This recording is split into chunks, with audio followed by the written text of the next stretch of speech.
how much to get into like your top donators? I'd say my top spender, it's like above 50,000. What has been the most you've gotten from a custom and what was it? I actually got 750 USD. I'm so sorry if this like he wanted me to make fun of his dick.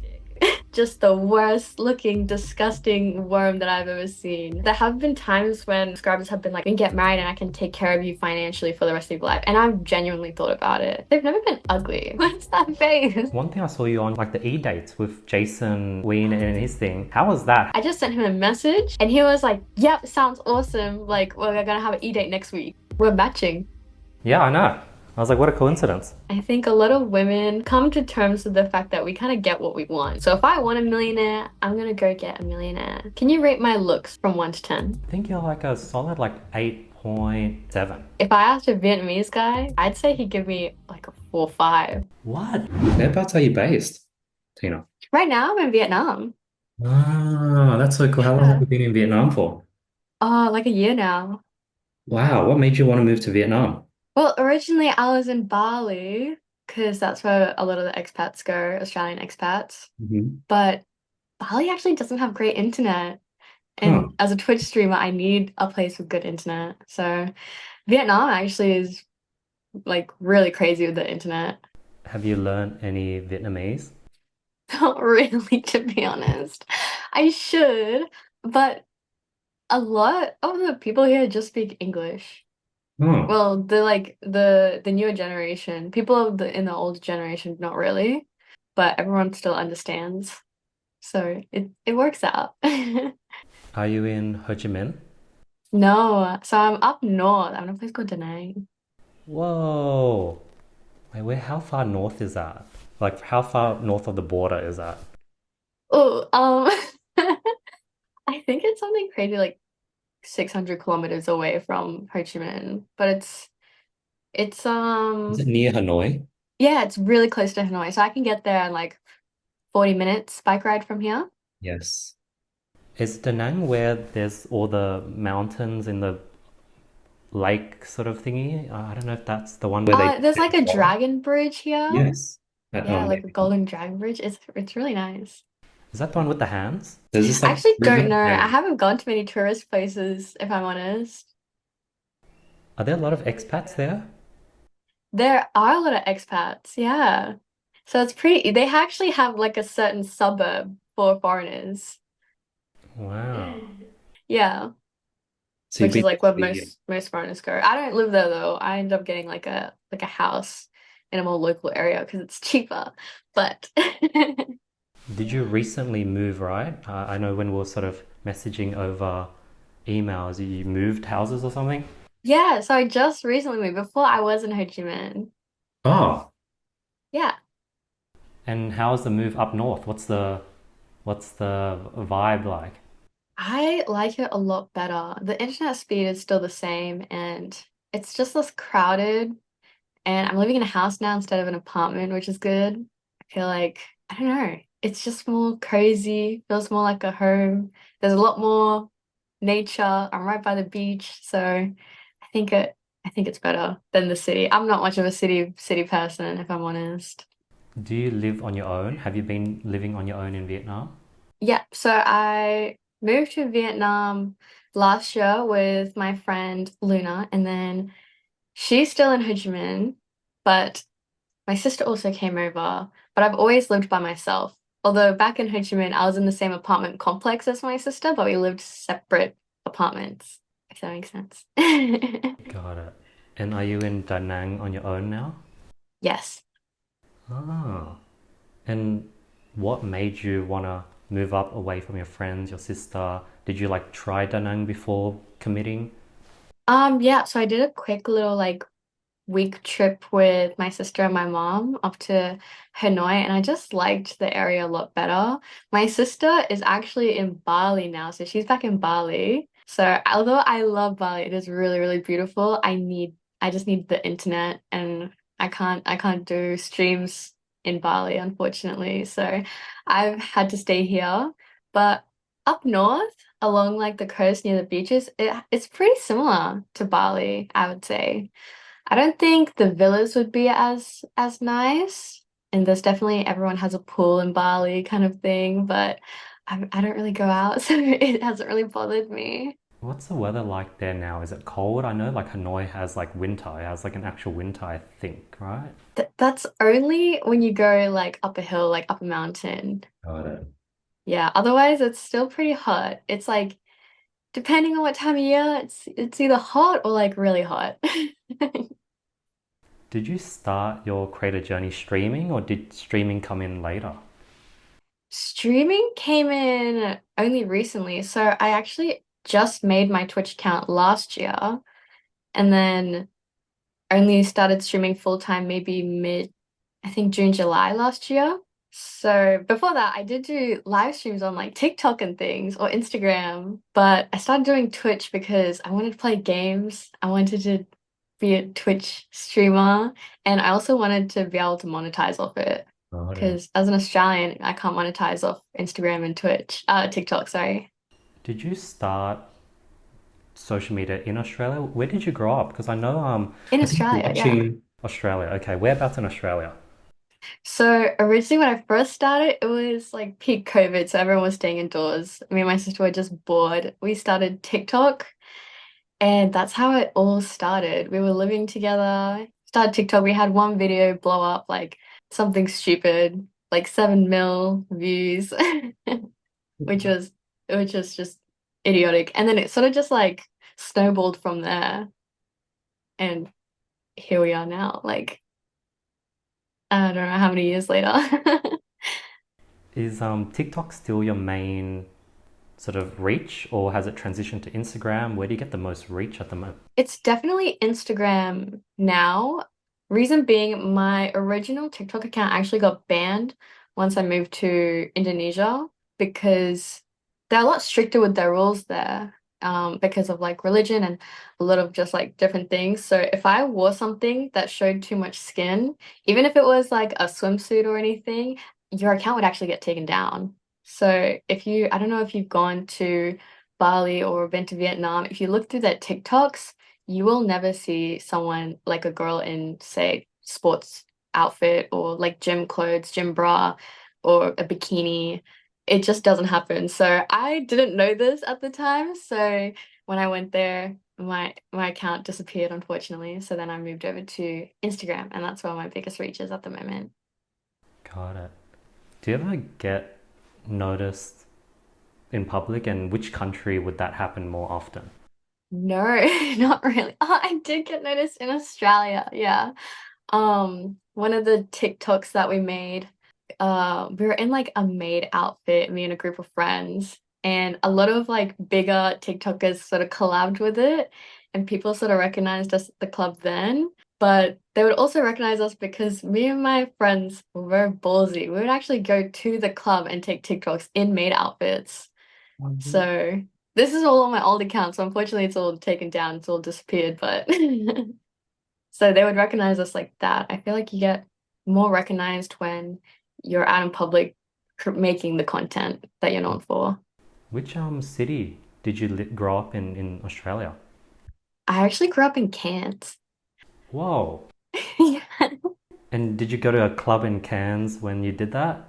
No, so that was in Brisbane and Sydney. So Oh. there was one time in Brisbane and another time in Sydney. Have you tried living in like the other cities like Melbourne or Brisbane or Sydney? I've actually never gone to Melbourne. I want to though. Everyone says it's so nice. I feel like everyone has really good fashion sense over there, but unfortunately, Australia's just too expensive for me. Otherwise, I would. I 100% would rather live in Australia, but it is just so expensive. How about just what made you want to move versus just staying in Cairns, staying with your family where you grew up? Was that an option? That was definitely an option. My parents are still happy for me to like live with them if I need. Although I don't know what it is. I guess it's like pride where you don't want to live with your parents. I have three older sisters and they've all moved out, sort of thing. So I think that's why I didn't want to. And I also didn't want to have housemates or roommates unless they were also content creators. Reason being, I stream very late. And sometimes when I stream, I'll be very loud. And when I lived with my sister, that would be sort of like a conflict of ours. She was a very early morning person. I was very late night. So, when I was going to sleep, she was waking up. And it sort of just didn't work smoothly with the house. That makes sense. Are all four sisters in social media, or is it just you and is it the sister? Are you the youngest? I'm the youngest. Okay. Yeah, so it's me and the sister that's one above me. So her name's Kaya. Yeah. But it's just us two. I started off first and then I sort of dragged her into it. But at first she wasn't really for it. She was very like, no, this is cringy. Like, I don't really want to do this. But she ended up popping off and she's doing so well now. And I feel like can't imagine herself doing anything else. She was actually doing nursing. So she was in her final year of nursing when we actually started doing TikToks and stuff. And I think one day she just like came up to me and she's like, you know what? I don't want to be a nurse. Like she's like, I can't see myself being a nurse. So then we just full send it with the social media content creator like pathway and then here we are. Did she drop out? Did she finish the last year or did she just like drop out? She just dropped out. She was Mm. actually one semester off from finishing. Wow, so close. I know it's so close, but she also felt that if she had a backup, then she wouldn't be able to full send. Hmm. And I totally agree with that. I definitely think when people have a backup or a safety net, they don't try as hard. Were you studying in university when you started in COVID? What were you studying, Tina?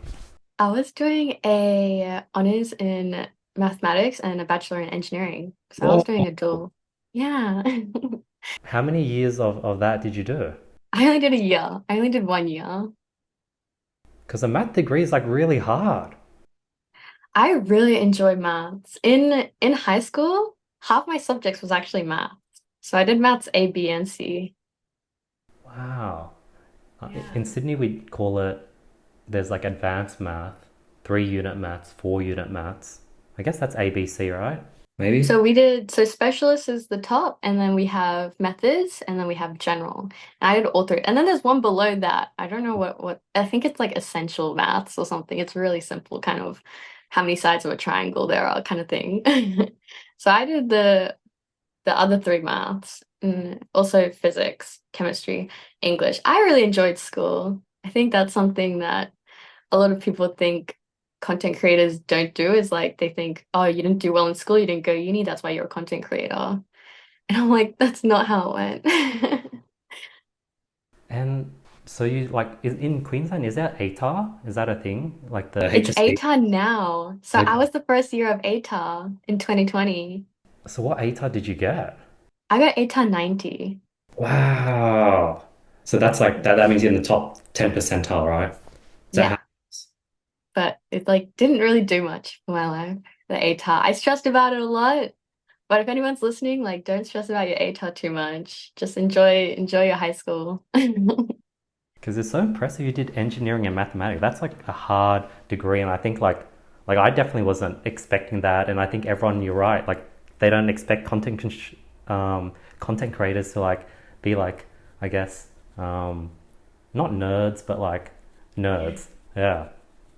I don't know. I've always found that a lot of the content creators that I meet, they love learning. They love learning how to do things themselves, which is a big part of content creation. You sort of just have to like do some research, but ultimately you're going to learn by doing whatever you're looking at.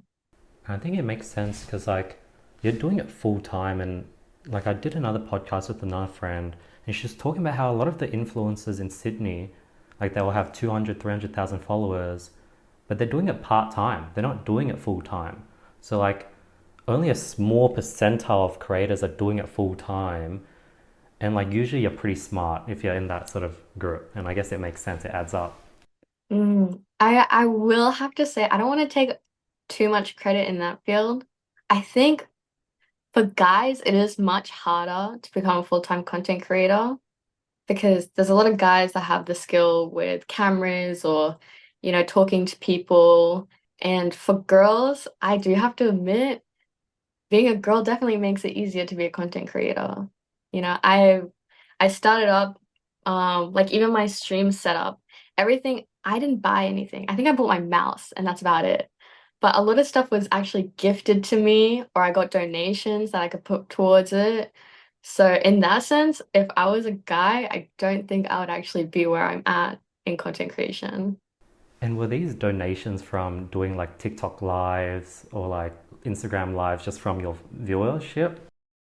Yeah, so we did a lot of TikTok lives and we did get like donations. I think you know how you can gift like roses and things like that. But I told my viewers that since I'm Australian, I can't actually make money off TikTok lives. And they were spending money on these like TikTok lives, which was crazy. So I was like, okay, well, I have an Amazon wish list. I don't have that anymore. I had an Amazon wish list and people could gift there. I got a paywall platform so people could message me there. And I also just got a lot of donations and stuff through that. And after I did all that, I was like, wait.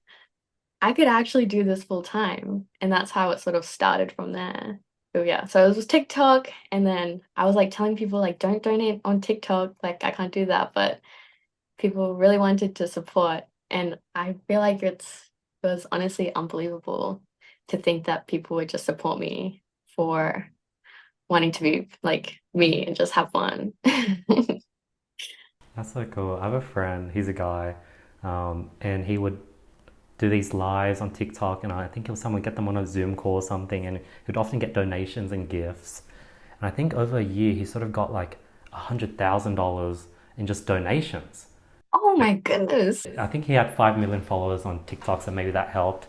But Oh, what like surprised me was that majority of it came from like five fans, like five, six hardcore female fans, and they just would just give him stuff and give him money. I think is that the same case for you, where a large percent there's like an 80-20 rule, where like there's a small group of people that you get nearly all of your donations from? that's exactly right. For sure. I think the smaller donations definitely add up, but the majority of my things and donations, especially at the start, was from two people, you know. So those people, one of them, they still subscribe, so I'm still very, very happy that they're still here. And I think I just really lucked out in the people that found me. Honestly, I don't know how they found me. It was just coincidental, it was just luck, but they found me and they just have been supporting me ever since, which is crazy to think, you know? And those like two people, have you like met them? Have you called them? Have you FaceTimed them? Yeah. Or do you not know what I'll they? message them like quite often, but a lot of the people who follow me and who watch my streams are actually in America. So I have not visited any of them. I also don't really plan to. America's not really my thing. And I also have, my parents a bit worried about meeting online strangers. And also, if I do it for one person, then I kind of have to meet everyone sort of situation. So that's also like, I guess what's stopping me. But honestly, like if I ever stop doing content creation, I think I would definitely love to meet the people who are there supporting me since day one, or like my biggest supporters. I think that'd be awesome. I remember I was like hanging out with a friend. She's on OnlyFans, and she's a small creator. I think she only had like maybe a few, like I don't know. Maybe she was making maybe like, I'm guessing maybe $500 a month, and maybe those it came from like three or four people, and she was just showing me the messages. She wasn't showing to me, but she was telling me the stories, and like you sort of like she's like messaging them, talking to them, getting to know them. They're like asking her if they can send her things, and it's like quite intimate. Um, It's very much like that. It's a lot like a friendship or even almost like a relationship. I would say I don't know, when I first started, I was very hesitant because I do also have an OnlyFans page. I was very like hesitant because of the reputation it has. But when you start talking, it's more of like rather than like sexting and cam girl, it's more of that emotion. You know when like in high school when you're texting your crush and like you just like giggly about it and you want to know what they were doing today. It's more like that. And it ends up being a lot more, yeah, a lot more of like an intimate relationship. And you don't have to have a sexual like relationship with that person in order for them to support you. I think that's probably the biggest misconception that there is with like OnlyFans girls is, they just want your money. The guys who sign up to OnlyFans only want to see like nudes and porn. Like, I think that's definitely way off the mark, which the creators know and the people, the consumers know, but in the general knowledge, I guess it's just like not quite there. Yeah, I think that tracks. Like, she's full like straight, not like flirting with them, but like you're sort of like, yeah, really, really, I guess open. Like, I guess like a good metaphor is like when a guy goes to like a strip club, the strippers are so nice to you. They sit down, they want to get to know your name, they want to know what you do, and all of a sudden you're like, oh my God, like I feel amazing. But That's exactly it. Oh my gosh, I love going to strip clubs. That's completely a different story there, but like it's sort of like you, but then at the back of my mind, I'm like, no, like they don't really care about me. They just want my money. But they're so nice and so charismatic, and it's yeah, Mm. No, I have friends who are like professional like dancers and they will genuinely care. If a regulars of theirs doesn't come in one day, they'll be like, oh, he didn't come in today, like he always comes in today, or I hope he's okay or something happened. And a lot of these girls genuinely care. In all honesty, chances are if you're like a one-off customer, she's probably gonna forget about you, because they get like I don't know how many dancers get average a night a week. But the people, like, I've had girls talk to me about their regulars all the time, and I'll talk to them about like my long-term subscribers, and it's like sort of like we see a lot of similarity there. I remember I got a haircut. I was walking to Woolworths, and there was this World Vision table, and there were these two girls trying to collect donations, and one was like, hey, like, can we guess your age? I was like, yeah, guess my age. And she was like, oh, 22. I was like, oh no, I'm actually 25. And she was like, oh wow, I didn't. And then I was like, I don't want to waste your time. I'm not going to donate, so I'm going to leave. She goes, no, I just want to talk to you. I just want to, hear more about what you do. And she goes, oh, what do you do for a living? Oh, that's so cool. You have an education coming, blah, blah. And then we're talking about traveling. I found out she's like from Brazil and she's like an expat, blah, blah. And then 10 minutes later, she's asking for a donation. She's like, hey, can I tell you about what we do? There's these blind kids in Africa. $5 can go a long way. And I was like, oh, sorry, I can't, like, I'm in a tough spot right now. My company's bleeding out. I can't donate. She's like, oh, it's totally fine. But she was just so nice. Well, I think I would have, like, I was close to donating. But, like, yeah, that was something I That's thought how of. it works. I think it's definitely like easier to get donations and to give donations when you feel like you're helping like a friend out, you know? It's like lending $5, $10. You're not gonna lend it to a stranger, you'd rather lend it to a friend that you know. How different, like, I'm thinking that interaction I had with that girl, or the interactions your sort of supporters have with you, is it similar? Do you have a similar interaction with other people who are just friends, people who aren't customers? Are you the same or are you different? Sorry, could you go deeper into that question? Mm, so with when you go to a strip club, these strippers are so interested in you, they're so curious, they sort of show a lot of care. Are those strippers naturally like that and they would be like that outside of the strip club with their friends, with people they meet? Or is it something they switch on when they sort of go to work? I think it's definitely case by case. There are for sure girls who are like genuinely interested in everyone and what they're doing and just want to talk. On the other hand, I find that I'm pretty drained. Like, by the time the weekend rolls around, I've been messaging people all day and I've been catching up with them that when it comes to meeting other people, I'm already sort of like drained. I'm like, I don't really need to meet more people. Like I meet new people every day online. People might say, oh, but what about in real life interactions? I like to keep my like in real life IRL friends very small because I don't know, going through the whole process of becoming very close with someone in person, having to see them in person is just more exhausting for me. I don't know if it's having to leave the house or like having to get ready, but when it's on the phone, I can just pick up my phone and message them. I don't have to get ready. I don't have to worry about how I'm gonna get to the cafe that I'm meeting them. So for me, I prefer just like online interactions. And definitely, I would think when someone approaches me in person, I'll have a more standoffish approach in that case. Interesting. So if I have like a long day of sort of like a podcast, some sales calls, filming a video, chatting with a friend who sort of called me after work, by the end of the day I'll feel like so drained. My battery would sort of be at zilch, and I'll just sort of feel so down, out, and lonely. And I think it's just because I'm mentally drained. Given that's your full-time job, like how do you prevent that from happening? Do you feel like that by the end of every day? Do you have things to recharge? I don't really feel like that for a lot of days. You know, playing games, streaming is where I sort of relax. That is sort of my comfort area.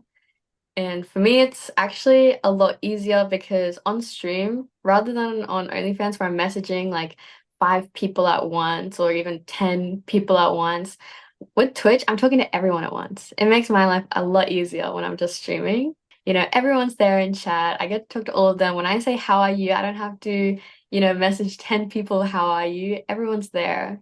So for me, that's sort of slowed things down for me.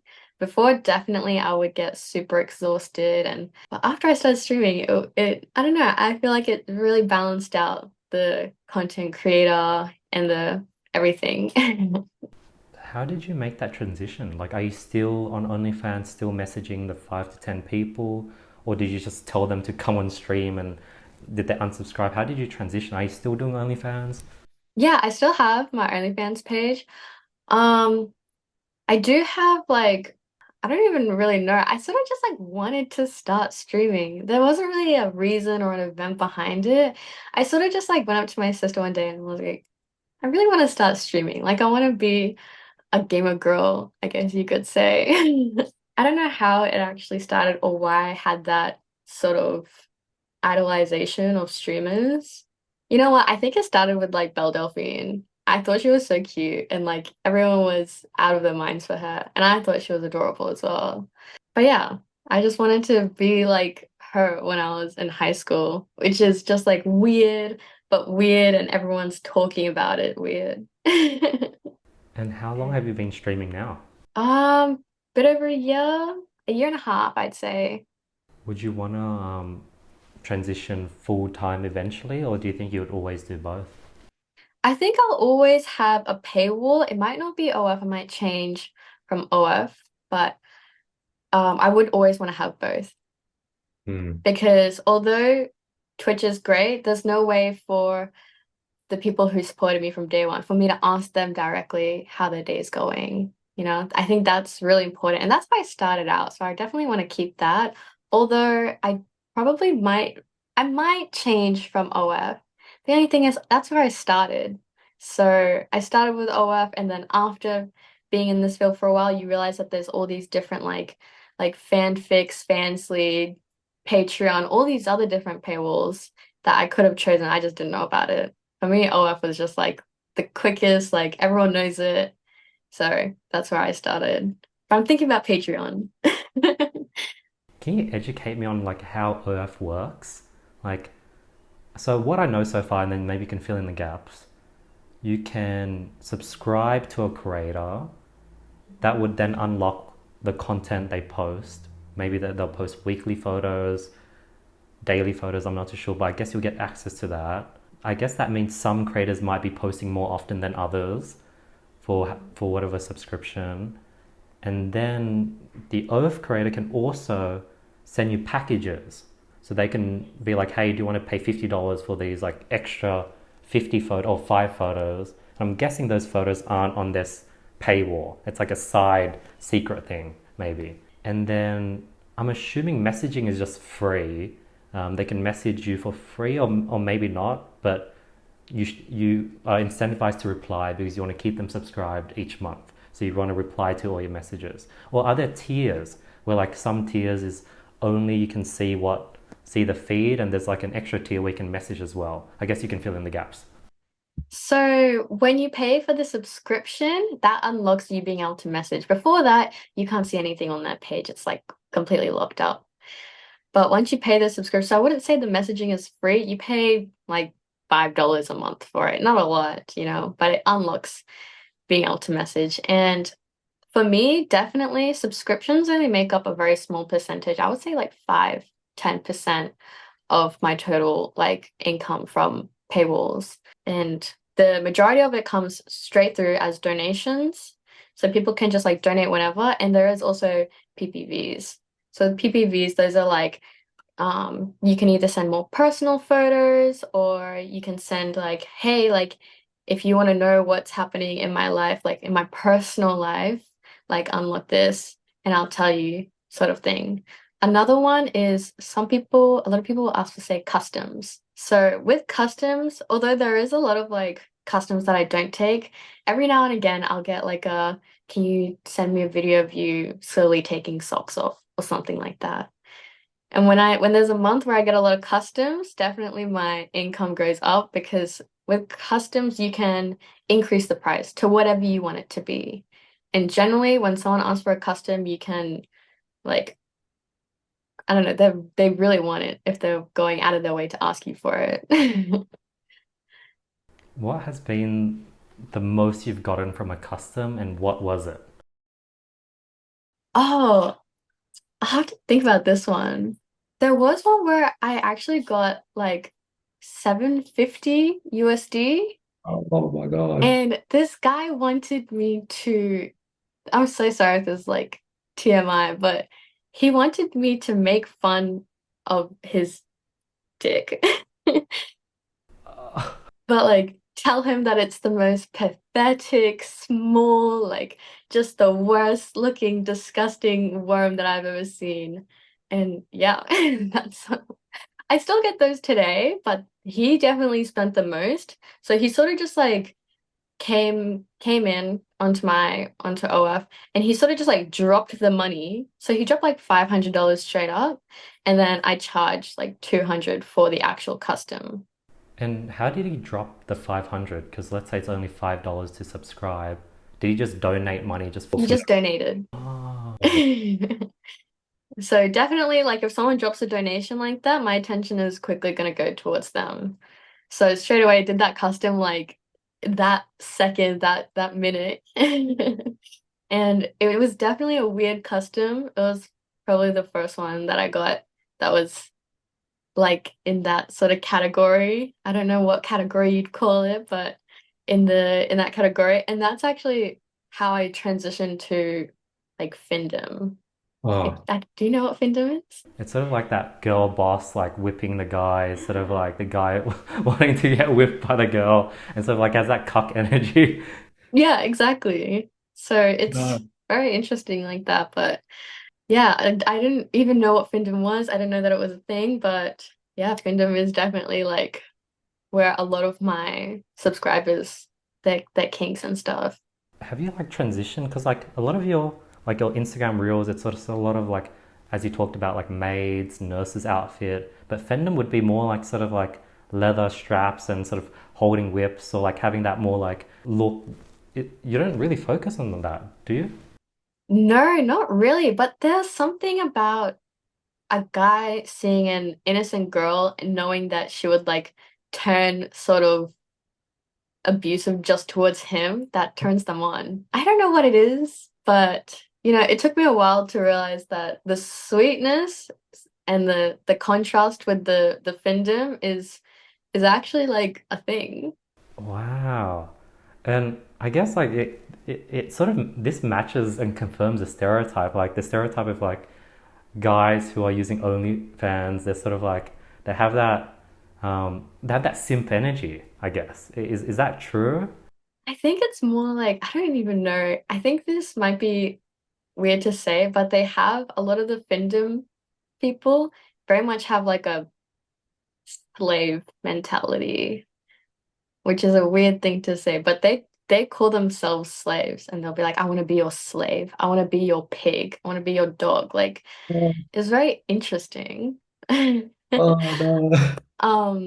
But I would say that that's only like not a huge percentage, but definitely like a good percentage of my subscribers are fandom kind of people. But a lot of the others, I've had people like multiple people. My top subscribers are actually people who just joined OF so that they can message me.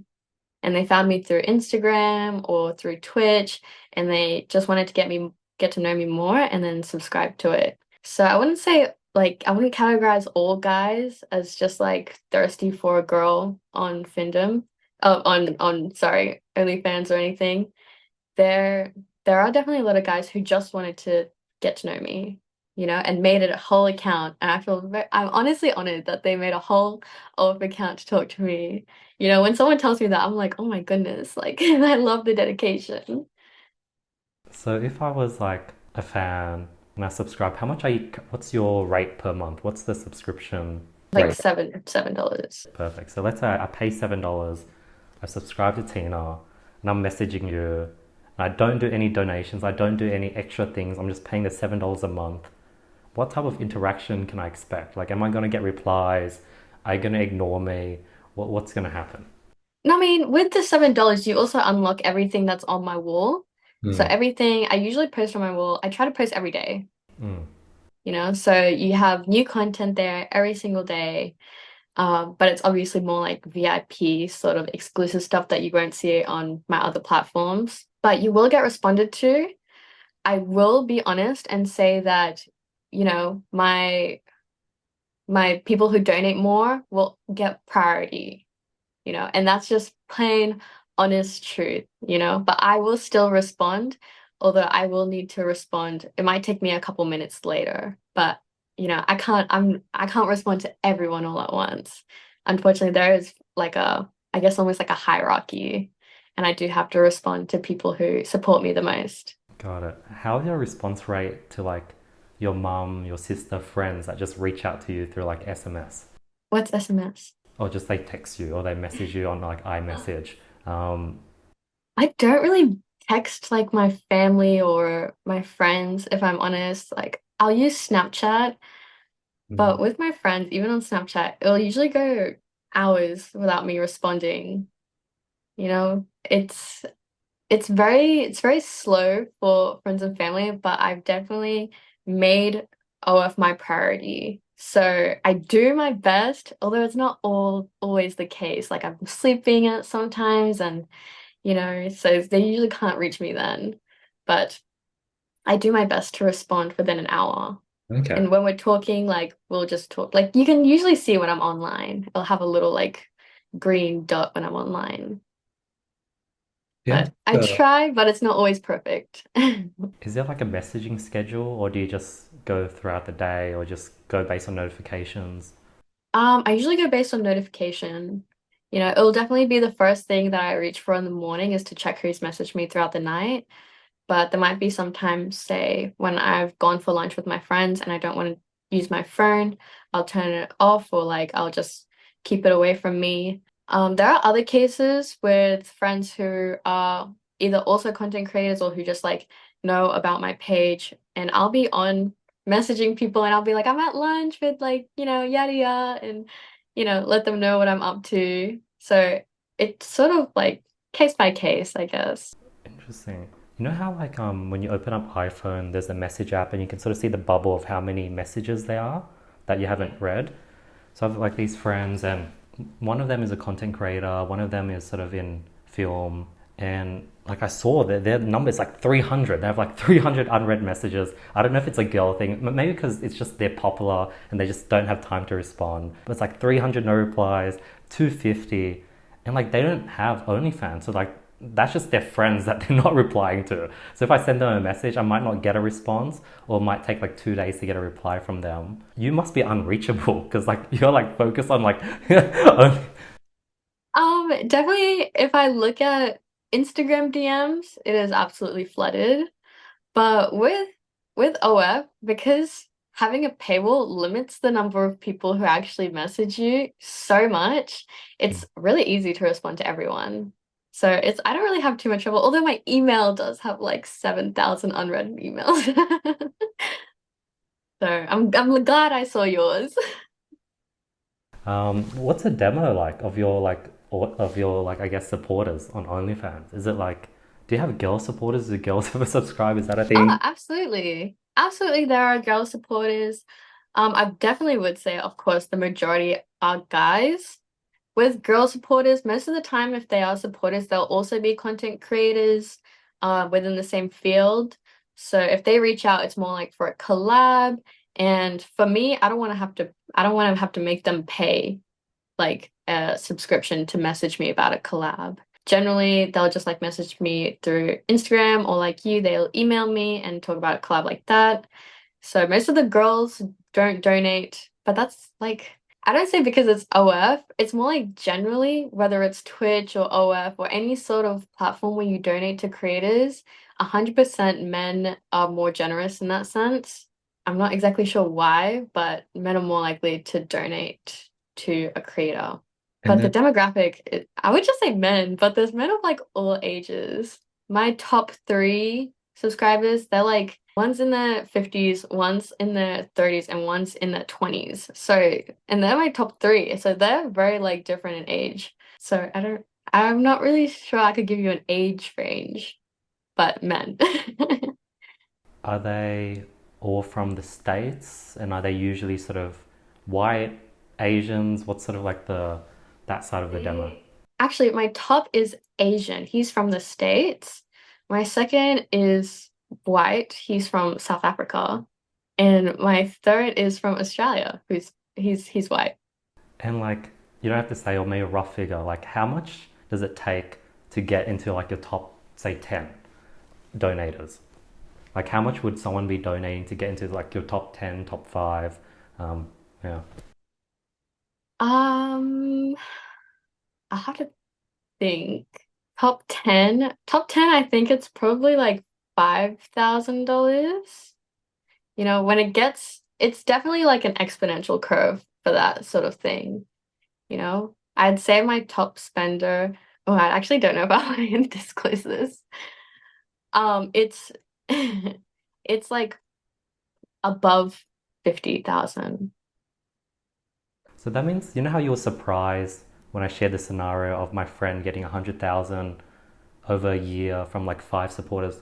That's like normal to you. so I was But surprised but that this is like over 3 years. Okay. I said, So it's like it's still good. It's like five figures every year. So it's still a very crazy amount. Mm, mm, mm. To make six figures in a year, that's like another story. That's on another level. Have you started getting donations and monetizing Twitch yet, or is OF still the main sort of OF is definitely the main, but Twitch, I am starting to monetize off it. I got affiliated, working towards getting partnered. But I would say right now, Twitch, all the money that I make from it, I'm sort of putting back into it. You know, getting new equipment or getting lights for my background, things like that. But I recently had quite a good, like I had one day where I made over $1,000 on Twitch. So there's definitely peaks in my earnings there. It just depends on who's on, who's watching, what time I stream. Yeah, it depends on a lot of factors. where did you get most of your Twitch audience from? Is it from your Instagram, your TikTok, your OnlyFans? At the start, it was people who originally followed me on TikTok, but mm, now a lot of people say that they found me through just the browse, like oh. explore page on Twitch, and they just sort of see me and click me, and I don't really know. With the Twitch, have you been creating the clips on your own, doing everything on your own, or how's that been? Yeah. Recently, yeah, the clips have been from myself. Although before, when I first started, I didn't know how to clip anything. I didn't even know what a VOD was. So I was very like this is the first PC that I've ever owned. The first time I had ever touched a PC in my life was last year. So I had such a, what do you say, a lack of knowledge in this field. So my friends definitely helped me there. I did learn and I'm making my VODs and clips for myself, although it's not as consistent as when I had someone else doing it for me. What's VODs? Yeah, I don't know what VODs are. I'm pretty sure it stands for like videos on demand. So after I finish a stream, I can choose to download that VOD onto my computer and use that to get all the clips out. So basically it's just like a saved version of my stream. And then previously, how did you like have people making clips for you, and then what made you transition to trying to figure it out on your own, Tina? I couldn't afford to like pay people. Like they would do so much work and because it takes hours to clip just one stream. And I feel bad not having, the pay, I guess. They were my friends and it started off them just doing it because they just want to support you. But after a while, you also just feel guilty and you want to learn how to do things yourself. And learning how to do things yourself just helps. You know, you're able to clip things the way you want it to be. That's so sweet. I think it's like so. The thing that I'm being surprised about is like when someone's like a stripper or someone on OnlyFans, you sort of just have this vision of them being sort of really focused on money, but you just saying like, oh, like I feel bad about my friends doing clips for me, and I couldn't really pay them, so I went ahead and learned how to do it on my own. Yeah, like it's so unassuming. Like I wouldn't have assumed that, but it's so cool. I think it definitely depends. There are people who are just in it for the money. Same with strippers, same with any like paywall platform or even content creator. There are people who are just content creators doing YouTube and things for the money. But those people don't usually last long and they usually get into it for the wrong reasons. I think with me and my sister, we didn't get into OF for the money. We sort of got in because people were telling us to, because they wanted a way to message us, and we didn't want to respond to hundreds and thousands of Instagram DMs. So that's how I ended up having a paywall. But it was just, yeah, I think it just depends. It's definitely a perk. And if you do it full time, you do have to look at the money on like some degree, but it shouldn't be the whole reason that you're doing it. If you sort of look into like the next 10 years, do you see yourself still sort of, I guess, just being a bigger creator? Do you want to have a family? Do you want to have kids? Yeah, what is it like sort of being in your world? Because I'd imagine if I was in your spot, I'd want to just keep creating content for as long as possible and delay any of those responsibilities. Mhm. I would definitely say that I'm along that line. I'm not really sure if I want a family. I've seen a lot of people, like friends these days. I'm getting to that age where a lot of my older friends are starting to have kids, getting married, and I don't know, I've seen a lot of them just not be super happy about it and end up really missing the people that they used to be. Some people, I think, are absolutely born to be parents. They are great with kids, they've always loved kids. I've never really had that sort of passion for me. So I don't think having a family is a big worry, although I would love to settle down one day.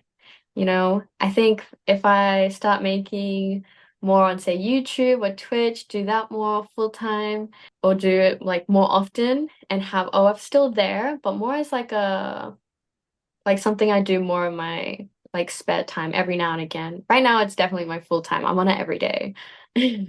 But yeah, I'm not too sure. I think I would still love to be a content creator, but I've never really focused on the future, if I'm completely honest. I like living in the present. I like focusing on now. Nice. If it wasn't for OnlyFans or TikTok or social media, would you have like became like a researcher in mathematics, or would you have been like working at an engineering firm? What type of engineering you do? It was the first year. So the first year of engineering, you sort of just do a broad like semester of each type of engineering.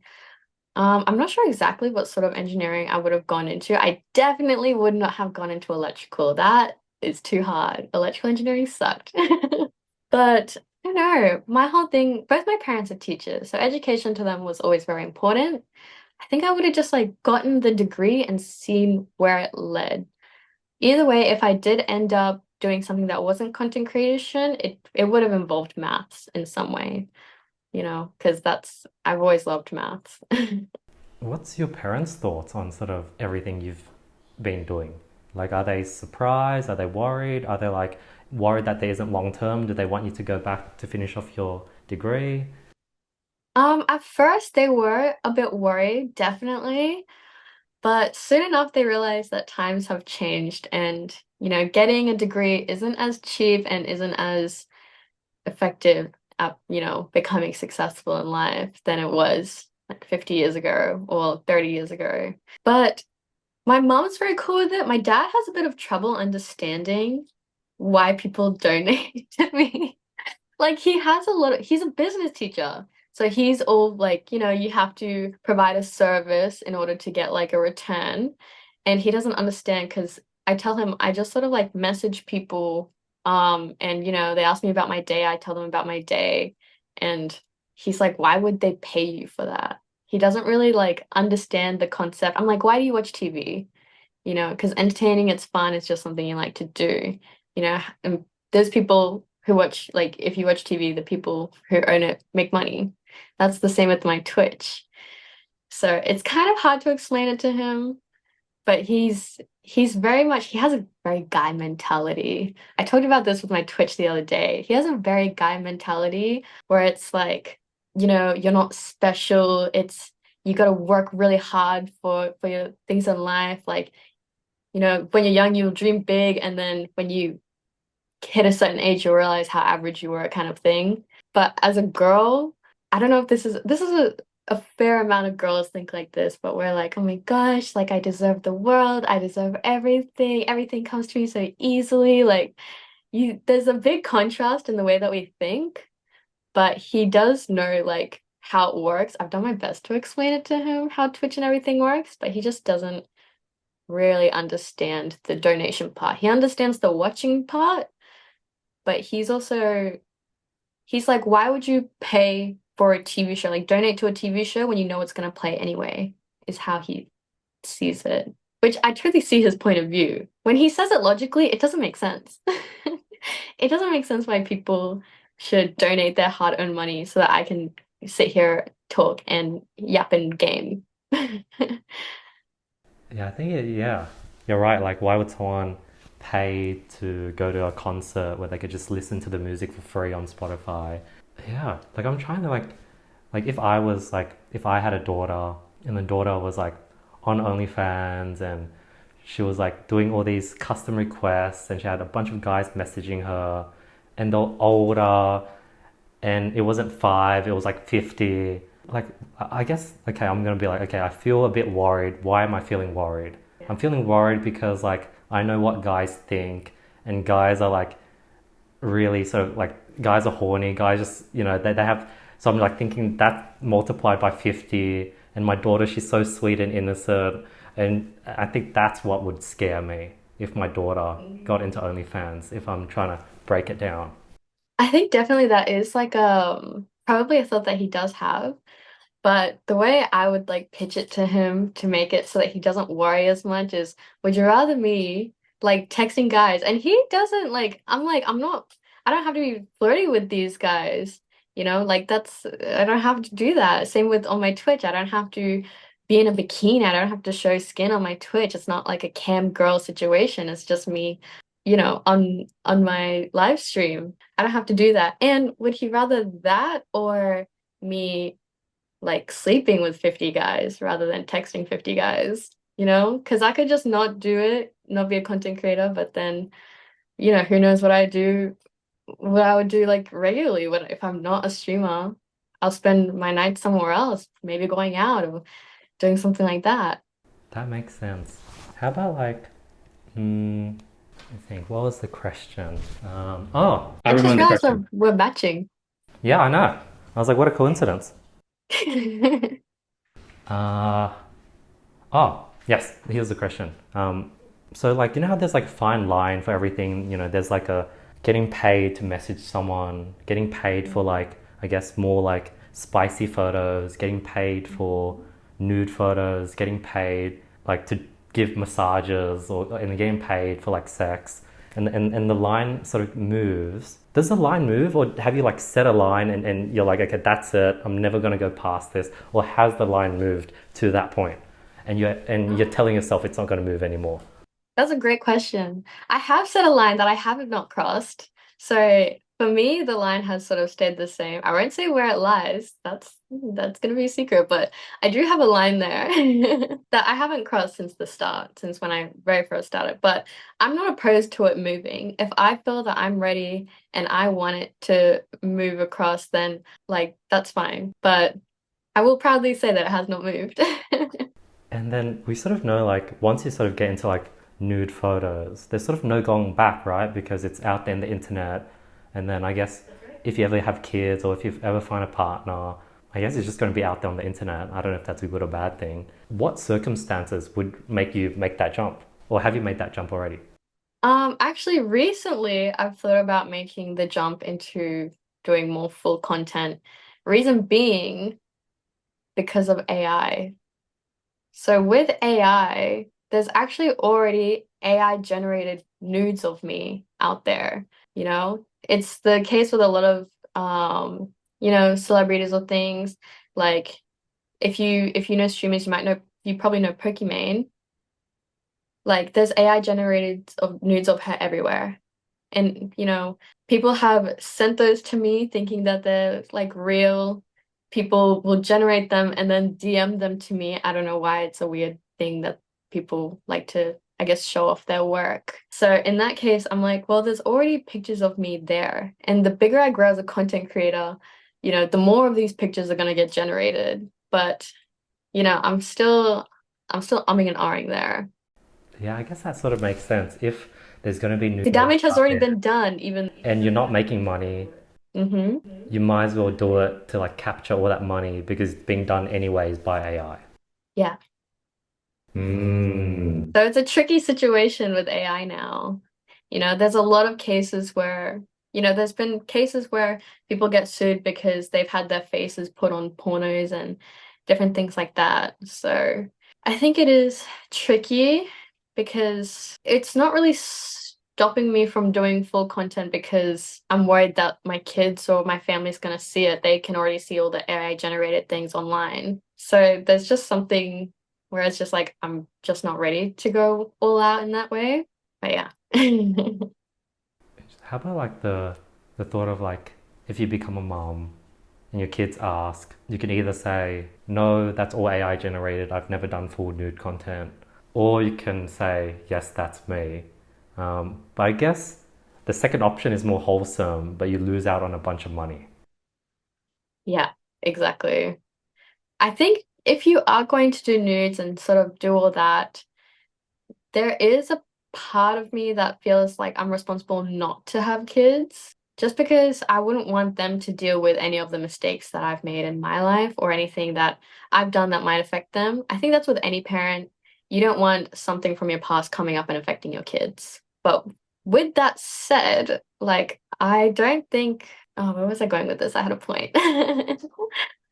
I think like you can just like live the life the way that you want to.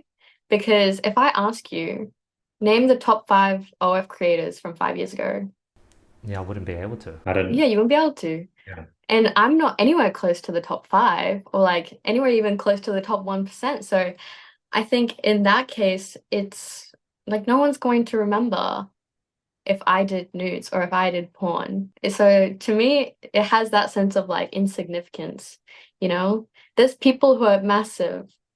I'd like to think how many times this past month have you thought about the Queen? The Queen is like the biggest female character like ever, and you haven't thought of her? Like, why would you think of me? That's a good point. And as AI comes out and creates normal content, there's just going to be like a wave of content.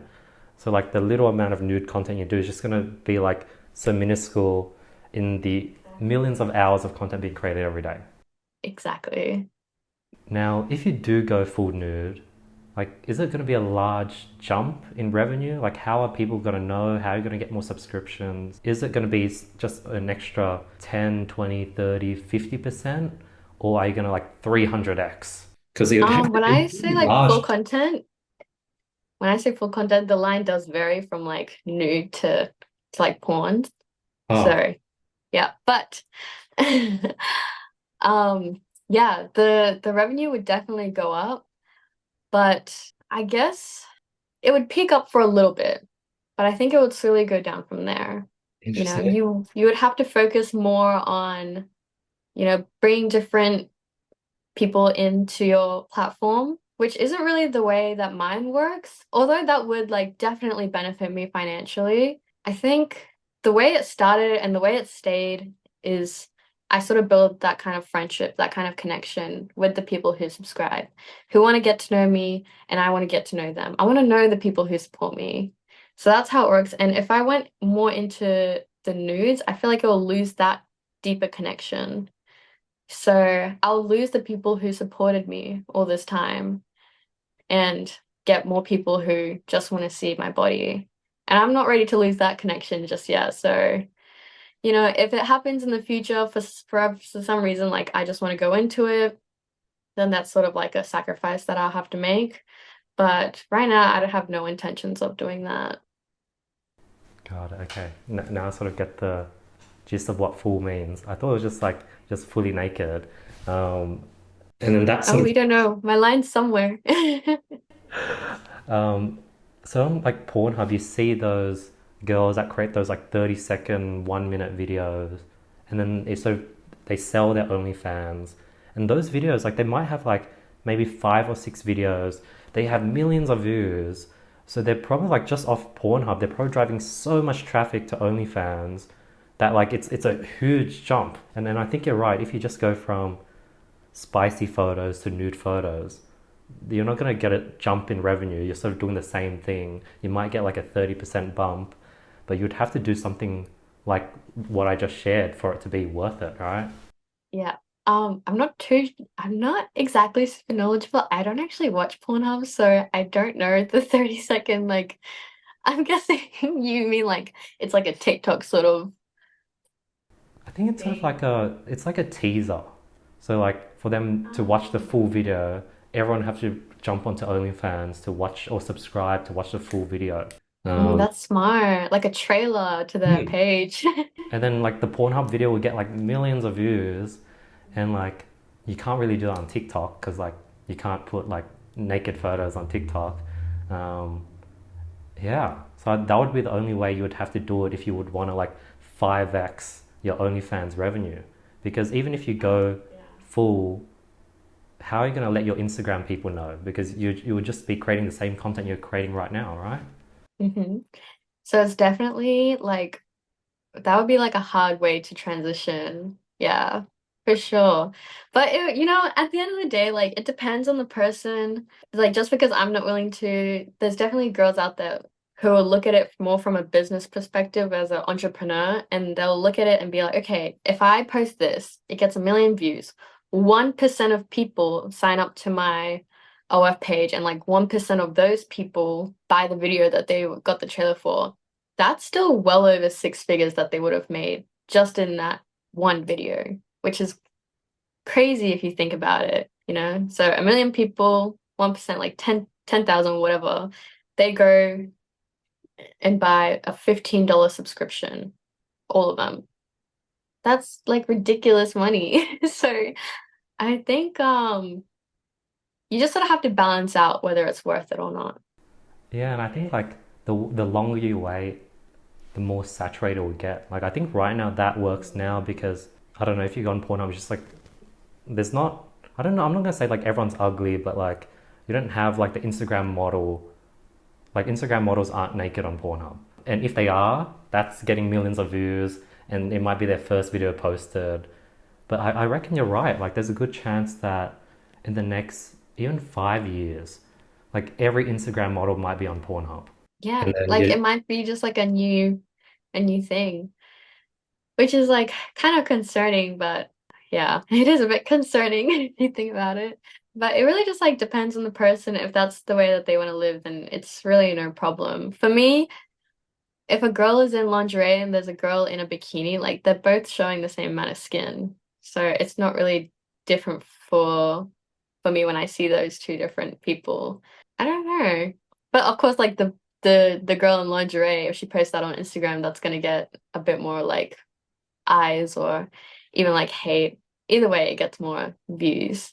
Yeah, and I think you're right. Like, as time goes on, like especially with AI, the line keeps not the line, but like a bikini photo nowadays. If you like showed that photo like 50 years ago, people would have like been like, "What the hell? Like that girl's like a whore. Like that's so inappropriate." But now it's so freaking normal. It's on Instagram, and the line keeps moving further and further. Like the fact that every 10-year-old has access to like a smartphone and Wi-Fi, and that's becoming so normalized. Yeah, I don't know what the consequences are, but it sounds pretty scary. Yeah. I think yeah, it is definitely scary for that because we're getting to that day and age where like I've seen topless photos of girls on Instagram and when you see it, Instagram's usually like quick to take it down, but if it's considered an art piece or like body art or something, then they actually can't take it down. So yeah, the line just keeps moving. Soon seeing nudes on Instagram I think will be very normal or even like a girl wearing a wet t-shirt with nothing underneath sort of content. Like you see that now. It's not super surprising to see. So it does make it sort of hard. I might look back at the things that I've done and be like, wow, I was so vanilla with the work that I did. It might turn out, there's a part of me that's like, wow, if I'm gonna do full content when I'm older, shouldn't I just start it now when it's less saturated in the market? So there's that sense in the entrepreneur like side of me. But at the same time, I'm very much a do what you want when you want kind of person. So if I don't want to do it now, I might miss out on money, but I'm also like making sure that I'm ready compared to if I do it now and I regret it. Makes sense. As like being in your space, or even like using like a stripper for like as a metaphor, when a stripper is just surrounded by guys that are like cucks and they all want to be degraded, and like they're all like sort of like paying the stripper and worshipping the stripper. What's worshipping? Oh, Oh, worshipping. Like, worshipping. yeah. Worshipping, yeah, yeah. When that stripper goes out in normal life, like, what's her view on guys now? Like, does she just now think every guy is like a loser? Like, can she even find like what would she even look for in a guy if she's just surrounded by that? Or does it make the average guy that is an accountant, doesn't really go to the strip club, he's just a normal chill dude, he watches Netflix, is he now cool? Or like, yeah, how does that scale? Like, does it move your, I guess, like, does a 9 out of 10 become like a 5 out of 10 now? That is a really, really great question. I would definitely have to say, for me, it makes, the average, uh, like we must stay focused brothers or, what is it? OF something opinion rejected. Get what they say. Oh, OnlyFans detected opinion rejected What does is that like mean? a thing that a lot of people say in like the comment section of OnlyFans girls' posts. Sometimes they don't even have an OnlyFans. They'll just say it when a girl is doing like a thirst trap or something. But for me, like those guys become very unattractive to me because although I do OF for fun and it's not really like a big, I don't know, like a stress, like an actual stressful job. It's still something that I do and I take joy in doing. So when someone like sort of belittles it without knowing what it's really like, without understanding like the connections that I made, the people who I've met through it, it is definitely a bit icky, you know? But that, again, is completely fine because everyone can have their own opinions about everything. If someone doesn't like OnlyFans girls, then I'm just not going to interact with them. The funny thing is, though, people who don't like OnlyFans girls, a lot of the time will take time out of their day to interact with them and to, I don't know, hate on them. I've had people subscribe to my OnlyFans page just to tell me to delete it, which is such an interesting thing. But yeah, for me, those sort of guys are just like not as much. I don't really like those guys as much. But when it comes to the actual OnlyFans people and the supporters, I genuinely care about them and I genuinely love it. And I won't lie, there have been times when, subscribers have been like, I can take care of you. I can like, we can get married and I can take care of you financially for the rest of your life. And I've genuinely thought about it. It's like very tempting. It's hard not to. If someone came up to you and they've been texting you for say 2 years, like just loyally, so loyal, texting you for 2 years, donating to you without asking for anything in return, and they come up with a proposition being like, hey, I can take care of you for the rest of your life. You don't have to do this anymore. Your brain would think about it. It's just completely honest. Like, of course, I've thought about it. And a part of me definitely wants to, because I don't have to go through the whole dating situation. I know this guy is loyal. He's talked to me. He doesn't want anything in return. So to me, there is like a chance of actually dating a subscriber in that sense. But Interesting. that's only like for the real loyal ones. I'm not saying that I want to date all my subscribers.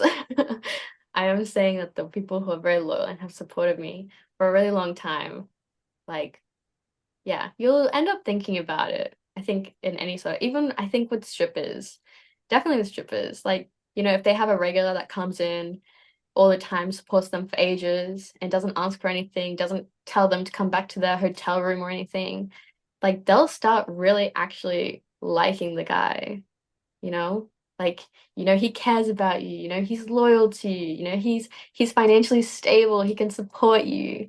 There's a lot of things that add up that make it good. Like, yeah. And then the tempting sort of scenarios, the people who are sort of pitching you the tempting, are they visually attractive, like aesthetically, or that doesn't really matter? They've never been ugly, you know? There has been times when they have been like very good looking, for sure. What's that face?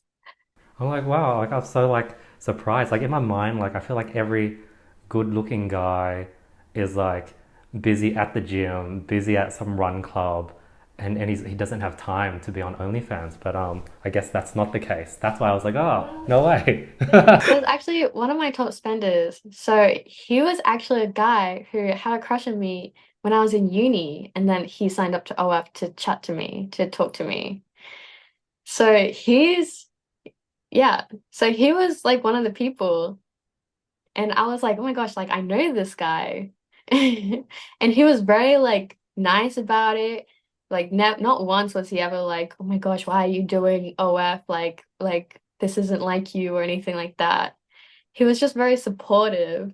So in that sense, it was like very easy. And there's so many other people who like, I don't know, they're not, to be fair, I've never seen like literally 99.99% of these people in person.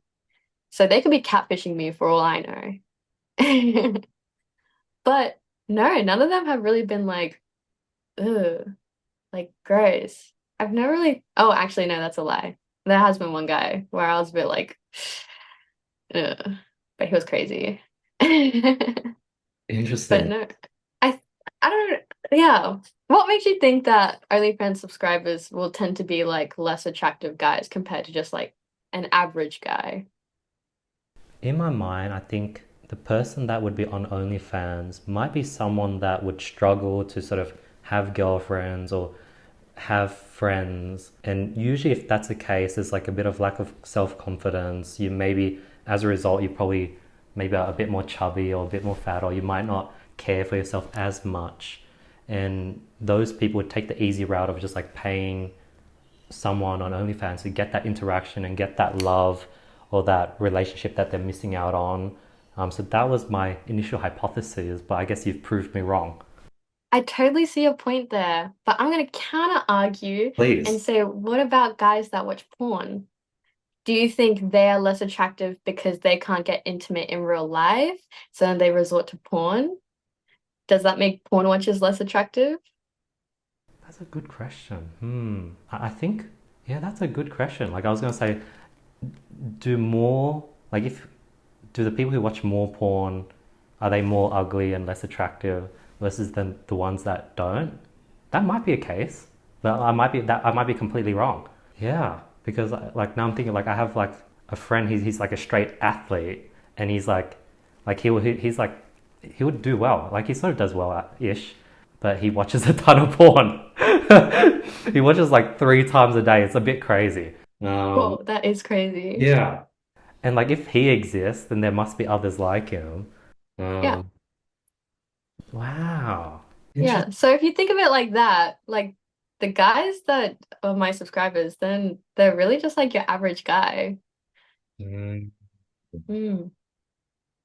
When I initially asked the question, I was thinking of like the boy next door. So before and after you went into OnlyFans, the guy next door who was like a normal kid, plays soccer on the weekend, works in accounting, earns 60K a year, is like a 7.5 out of 10. Is he more or less attractive? Like, would you be more attracted to him before you got into OnlyFans? Or would you be more attracted now that you're surrounded by guys paying for you? But I think it's probably he's less attractive now, probably based on your answers. I think, yeah, I think I'll have to say that he's become less attractive, mostly because one thing that I have realized being in OnlyFans and having like a page or even like a Twitch is I've realized that people want to support me just because I'm me, you know? And I've had a boyfriend in the past, and I realized even if someone makes money, if they're not willing to like be generous with you, in my mind, they're still broke. So no matter how much money you make, if you have a girl that you care about and you don't want to buy her things and you don't want to do those things, then like you're still going to be the same as dating a broke guy. So knowing that there's, and so many people are like, oh, that means you just want a guy with money.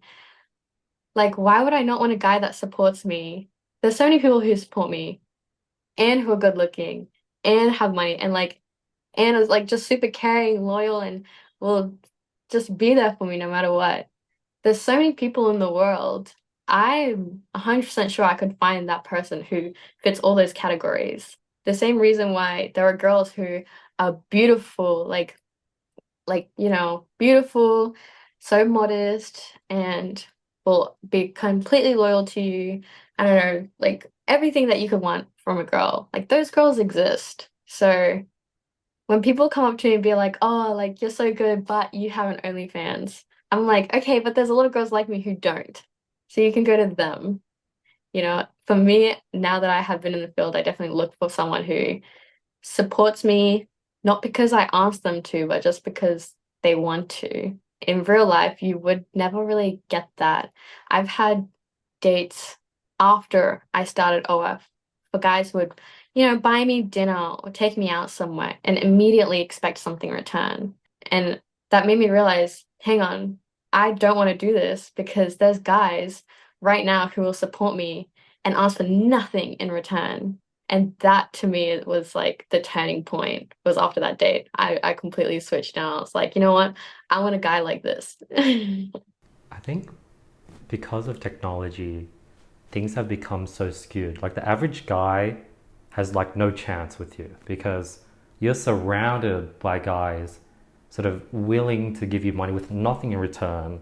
So for a guy to have a shot with you, they would have to be like giving you way more with like no expectations because that's what they're competing against. They're competing against guys that are giving you money without expectations. So that's your scenario. What about like the girl that's like the local girl in Sydney? She has 2,000 followers. She's on Instagram. She's just in uni.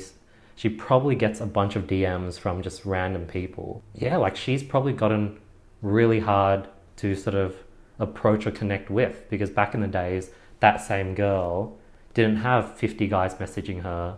So if you went up and said hi, you'd have a shot.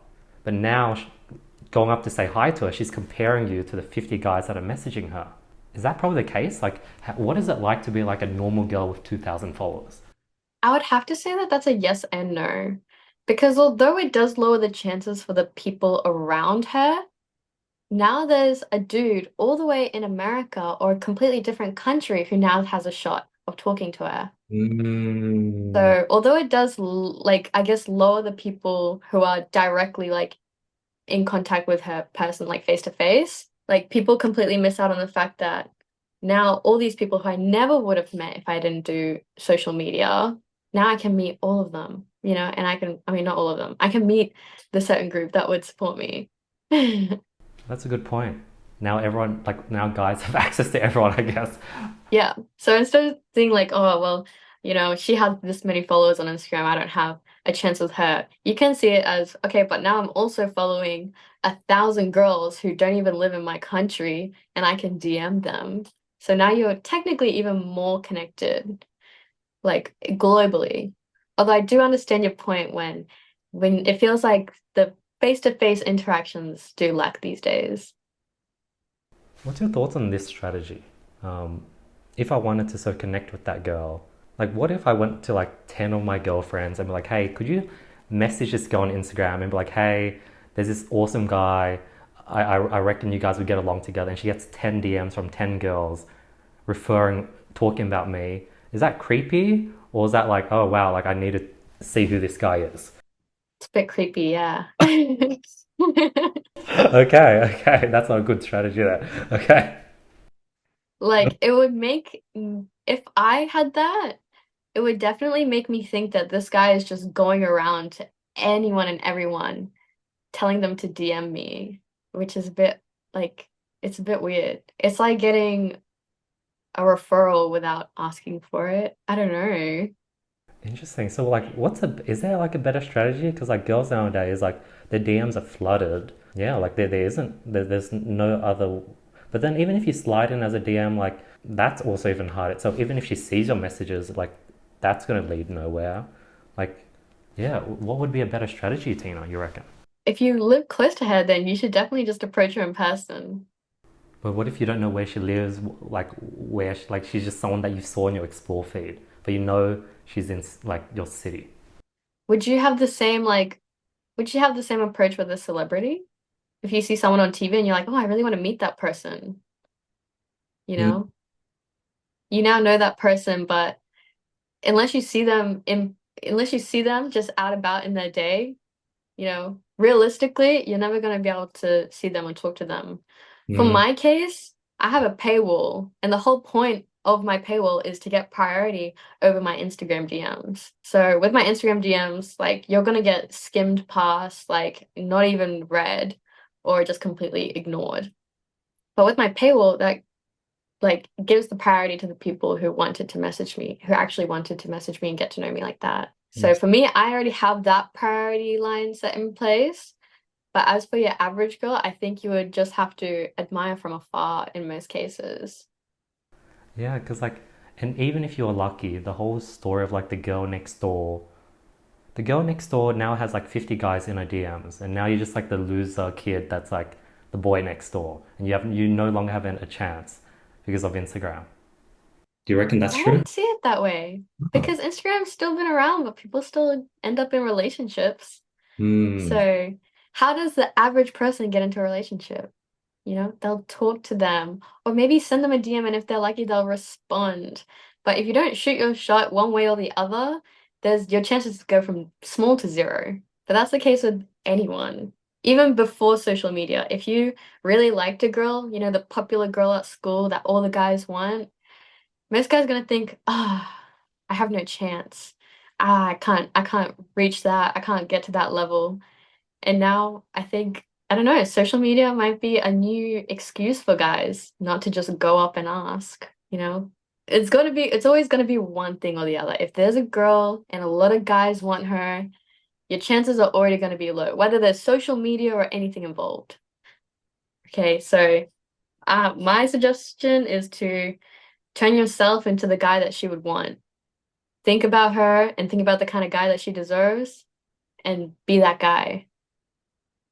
And even if you don't end up getting with her, like I feel like you'll make a lot of progress as a person. I was just like thinking of, have you seen the wizard Liz? The I love Liz. You just transformed into her. That's what it felt like for the last minute. Oh, thank you. That's so flattering. Do you and your sister talk and sort of discuss? Are you guys doing the same thing, or are you guys quite independent? Do you guys have the same line? We are independent. I think I don't know, we sort of fit into different categories. She's a lot sexier. If you see my sister, I'll give you her Instagram or something. But she's a very, big boobs, big butt, like in a bikini every day, sort of kind of content.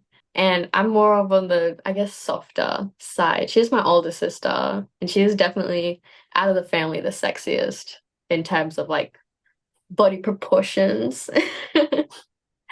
But we are very independent because the way she would respond to people is nothing like the way I would respond to people. So it's hard. We'll still talk about it. Like if we get like an interesting DM or if someone messages both of us, because that happens a lot, then we'll talk about it. Because there are guys who are like, "Oh, you're the only one for me," but then send the same message to my sister. So we'll just like play along with it. So that means you guys have overlapping supporters. Oh, Yeah, what? absolutely. For Oh, wow. sure. Has your older sisters been interested in what you're doing and was like, oh, maybe I should give this a try? Or are they like completely like, nah, I'm good?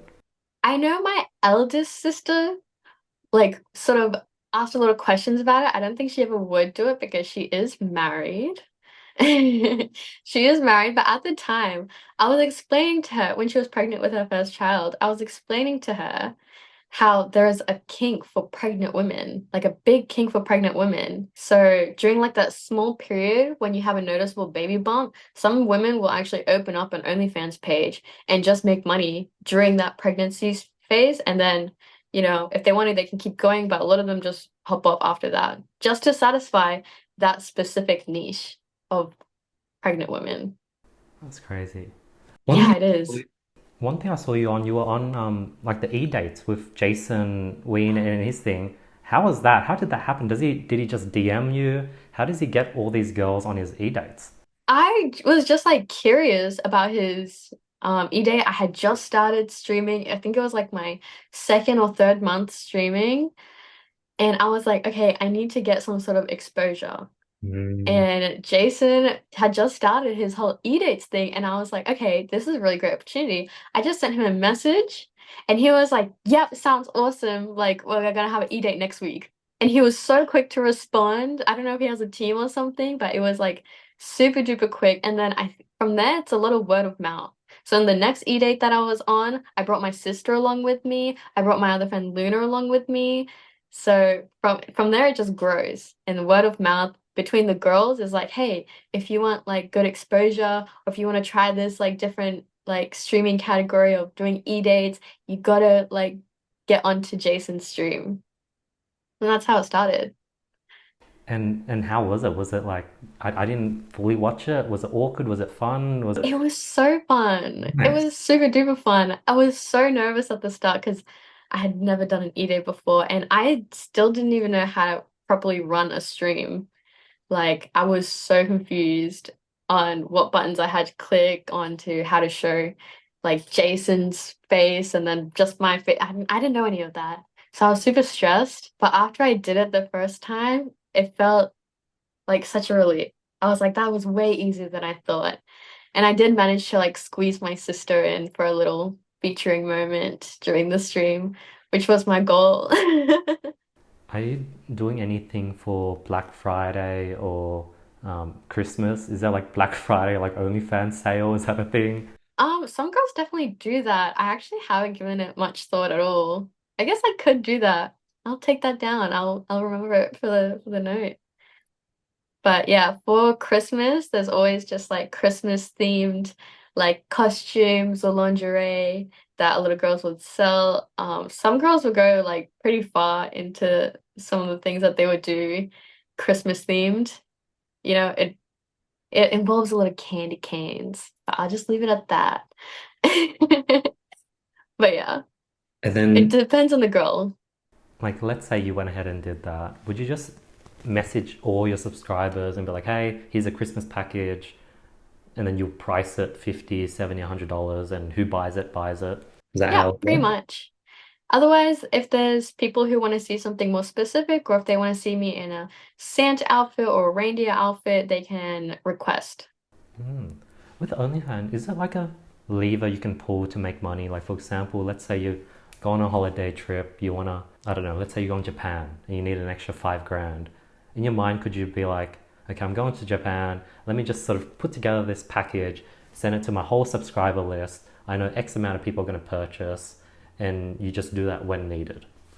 I think you definitely could do that, but for me personally, I found that it's best to that consistency over anything. Mm, Like if I only give big bundles when I'm about to go on a holiday or something, it's not gonna stay the same. It's like if you're a YouTuber, can I say, oh, if you have a holiday coming up, can you just like post 3 photos and like that's it?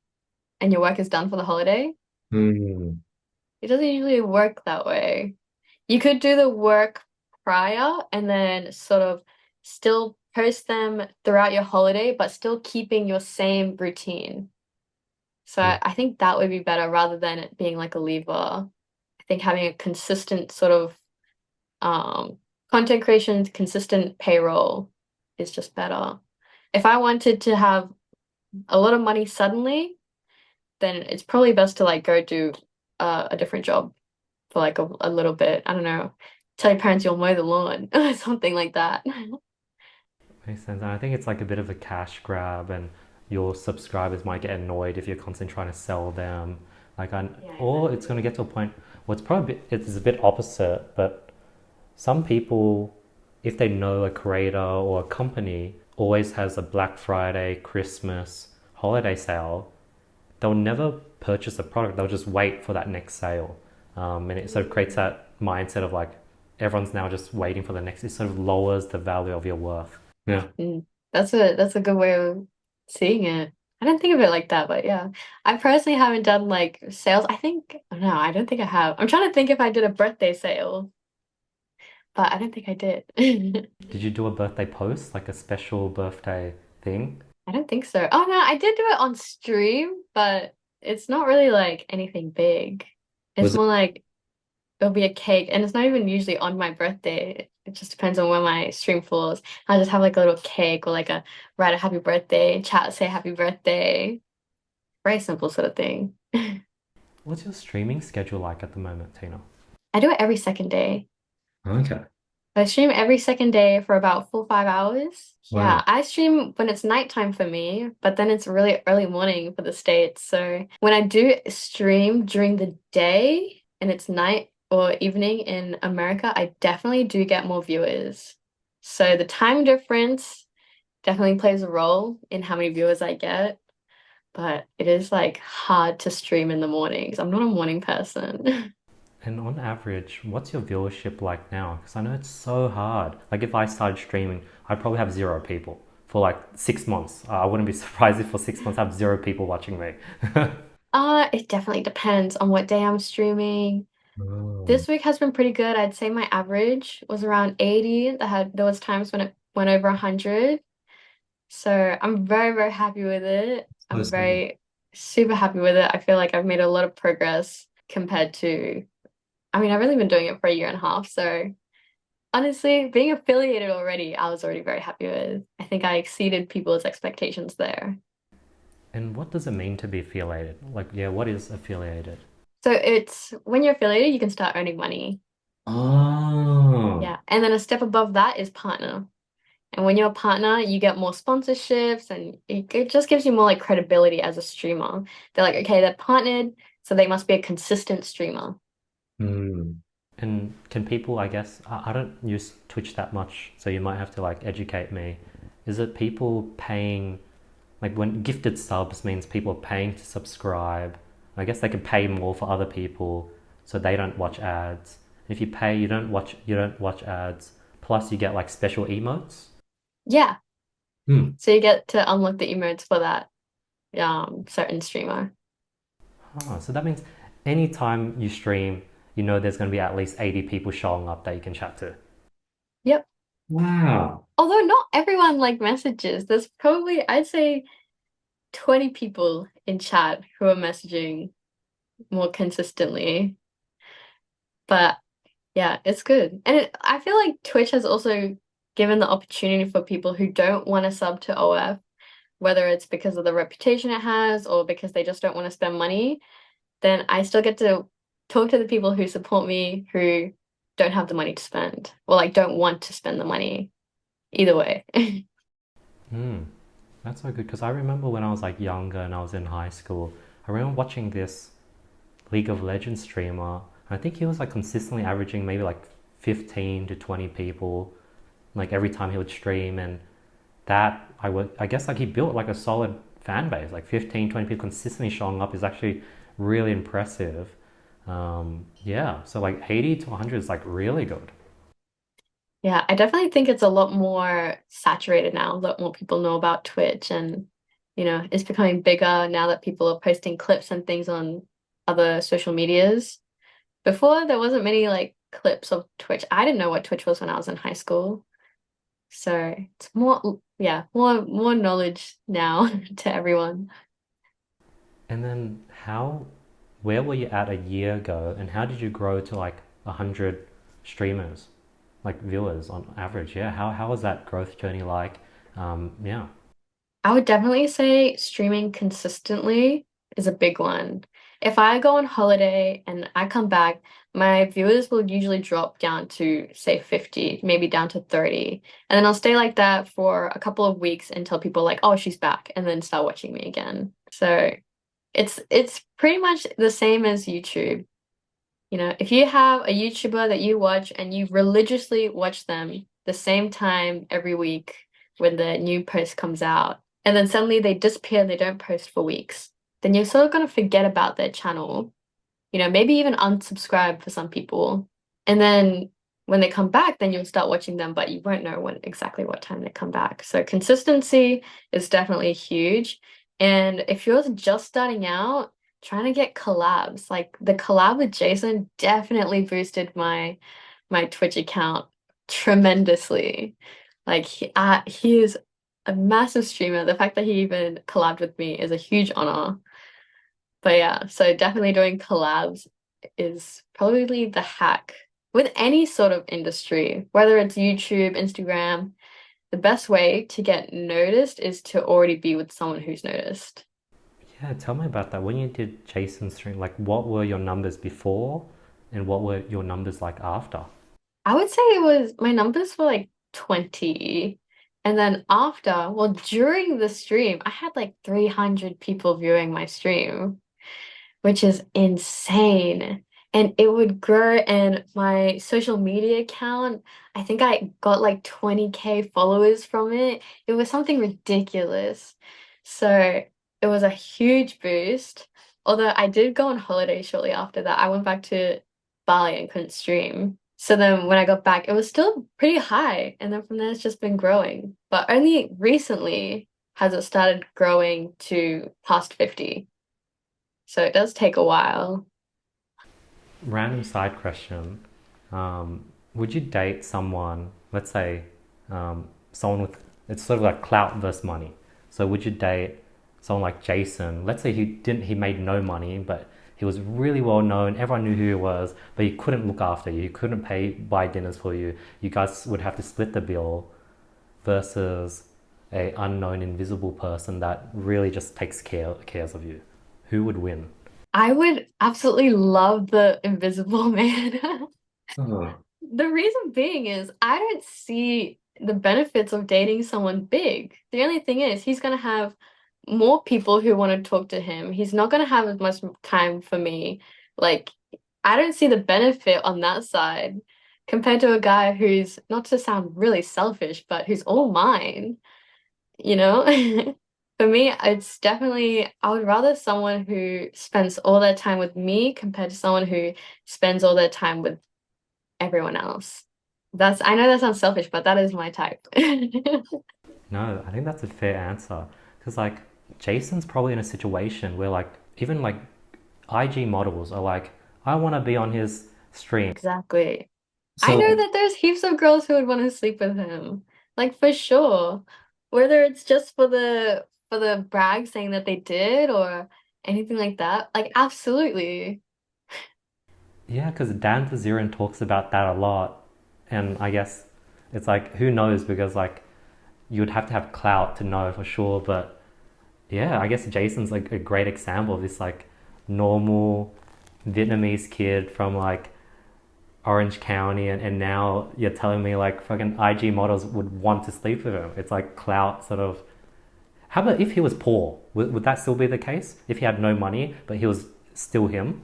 I think so, because Jason, there's a lot of streamers out there who show how much they earn, but Jason has been very humble. He doesn't, buy the crazy fancy things. He doesn't do really crazy stuff. A lot of his streams is him like, he'll be playing basketball with his friends. It doesn't take like money to do that. Yeah. So I think it would still be the same. I think it might be less, but I think he'll still definitely have girls wanting to be with him, you know?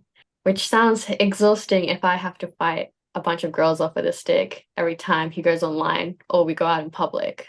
That'd be Like, exhausting. So do you reckon like Andrew Tate is like very not attractive to you? Like is he like distasteful to you, or like where would Andrew Tate sit?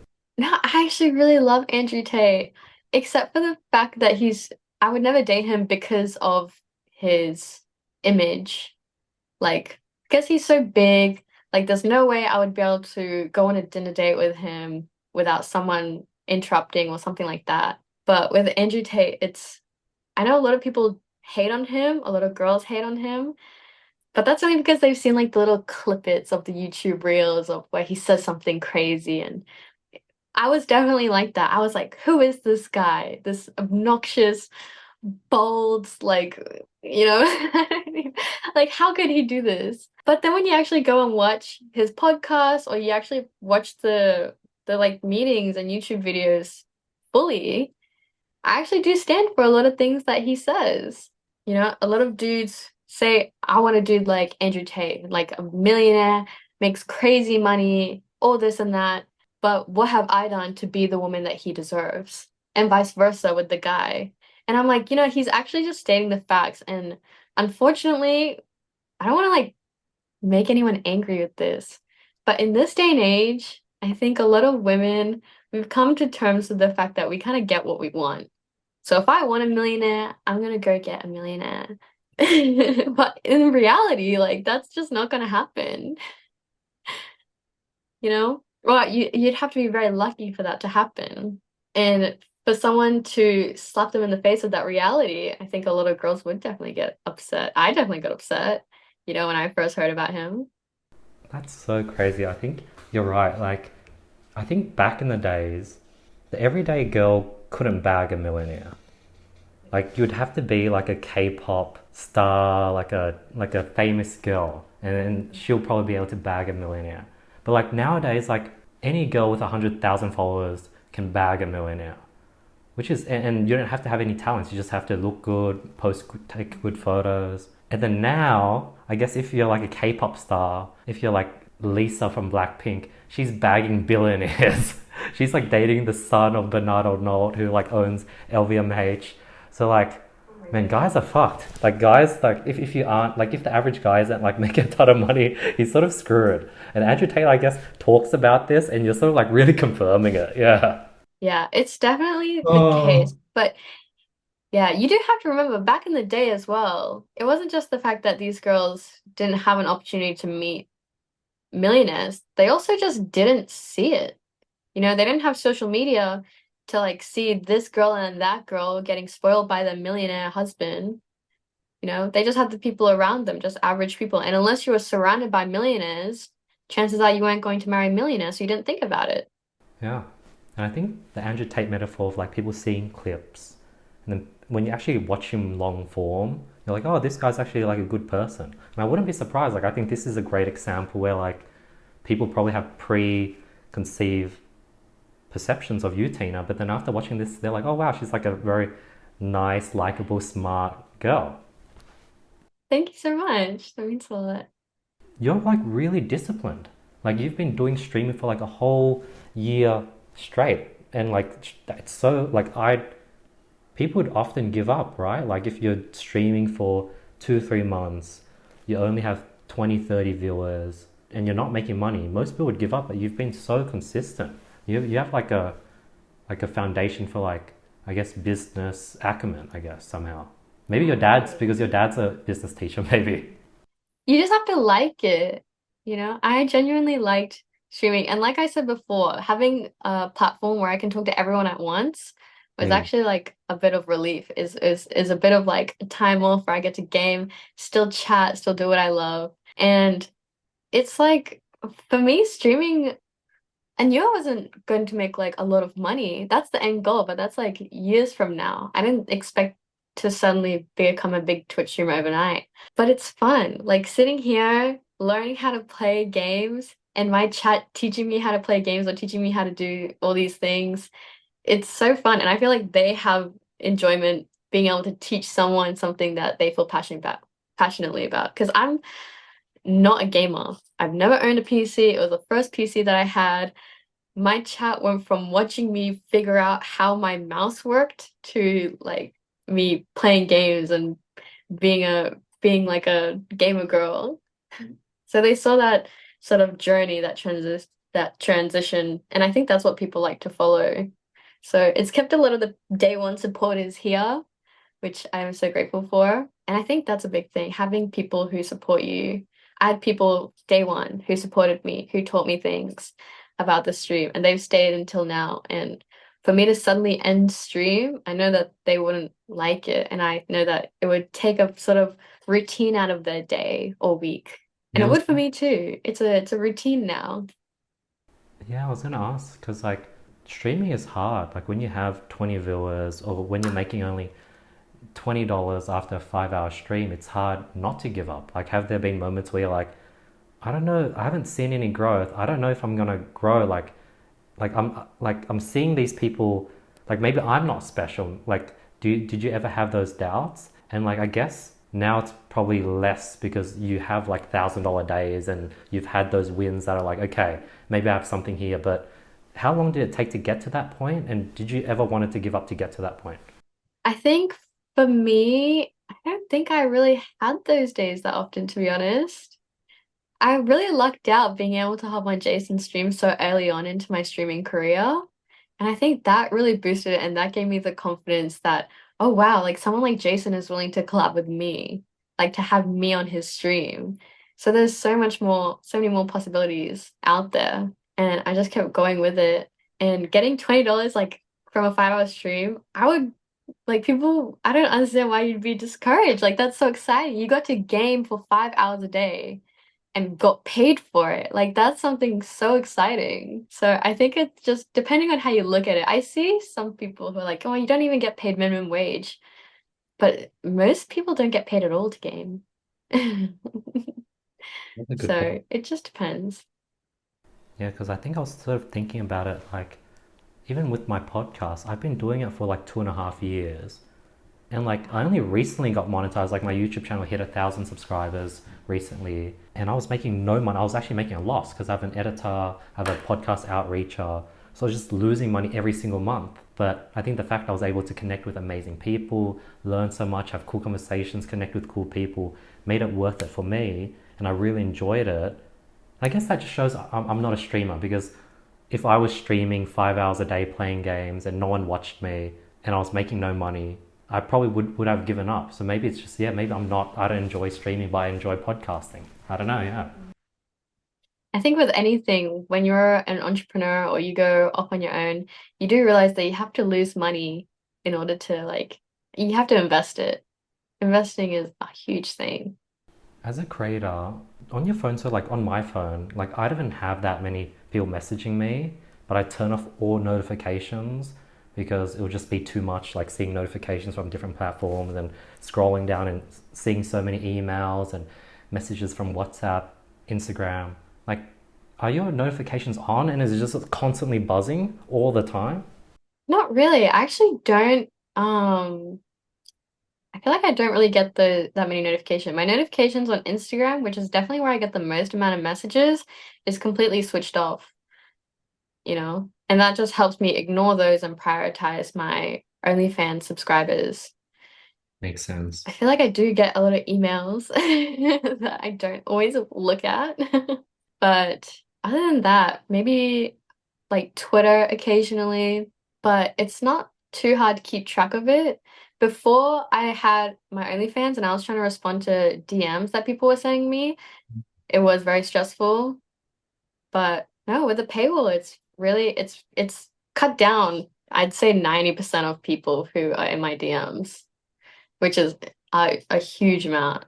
Is your like OnlyFans notifications a lot? Like if you have 100 subscribers, does that mean you're gonna get like 100 people messaging you, or is it not really like that? Not at all. I Oh. would say people who regularly message me, say on a daily basis, there's only a handful. Mm. There's a lot of people who want to see what sort of content I put on, will subscribe and then leave just after a month. So they just want to like a sneak peek of what it is. Or some people who stay subscribed for a long time, but they actually don't message, whether it's because they're shy or I don't know, they just want the bundles that I send, the VIP bundles that I send. I'm not too sure, but there's actually a lot of people who don't want to message. And I'm guessing it's because how often would you like go on Pornhub? Like, would you go on once a week? Or most of the time, a lot of people won't go on every day. But there are a percentage of people who do go on every day, multiple times a day, you know, with any app. Makes sense. Do you when you went on the e-date, how did your top five supporters respond? Did they watch it? Did they see it? Were they jealous? No, they thought it was amazing. Like my supporters, I've been very, very lucky to have supporters who genuinely want to see me succeed and want to see me grow as a creator. And they they talk about doing more e-dates and they're like, oh, when are you gonna have another e-date? Or I get it in my chat a lot, like, oh, what happened with Edward? Like, are you guys going on your date? So for me, it's not really a big thing. It's more like a, for a lot of them, it's just like a friendly sort of encounter when you see it. Yeah, I think the I'm trying to think reason. of like a metaphor that I could put it with. The reason I asked is like the friend I was talking about who got like 100K in a year from donations. He couldn't post, or he couldn't let people know that he was in a relationship. Like he couldn't post his girl on his Instagram because that would hurt his revenue. Do you find that the case? Like, are you like incentivized to stay single, or do you think if you got into a relationship, it'll be completely fine? I think with that one, I'm kind of fine with that field because as an OnlyFans girl, when you meet guys in real life, just having an OnlyFans is kind of a deterrent. So not many guys want to date an OF girl. So in that case, and I've also just like never had to really worry about that. If you know me, you know that I just crab at my house and I love it. I love it here and I can just talk to people online and I don't have to worry about anything. I would get really nervous going out, by myself or even just going out to the gym. Going to the gym by myself is something I would just like never do. I was talking to Chad the other day. I was like, I should just get a home gym so I don't have to leave the house. Do you have any hobbies? Like, yeah, is it just work, which I guess is gaming, streaming? But other I than would that, definitely say gaming is my hobby, which, goes hand in hand with my streaming. If you can make your work your hobby, I don't see why you shouldn't. Or if you can like monetize off your hobbies, I think that's so great. I think you're right. Because like I remember a friend would ask me that same question. I sort of struggled to answer. I was like, I guess I enjoy like walking, I enjoy going on hikes, I enjoy catching up with friends. He was like, oh, but like besides that, like any hobbies, like what are things you do for yourself? And then I guess now looking back, my main hobby is sort of I guess business, podcasting. I love psychology, so it's a thing I do for work. And but for some reason, when he asked that question, I think he phrased it in a way where it's like that I couldn't say work was an option because work was work. But I think you're right. Work is probably my hobby because I'm doing that, 8 hours a day, 10 hours a day. That's what takes up majority of my time. And I guess that's sort of how you answered it. You're like, not really. I just like gaming and streaming. Mhm. Well, I don't see why your work can't be your hobby, especially if you're a content creator. You do what you do, you make podcasts, I do my streams because a part of us wants to do it. There's gonna be days where it feels like a job where you're like, I don't really want to do it, but you still have to sort of want to because you know that your future self will thank you for it. Compared to a lot of people who their definition of work is someone that they probably don't like telling them to do something that they don't want to do. So I think they would have a more negative, outlook on their job. well, I feel like I have a great job and I feel very blessed to have my job. That's so cool.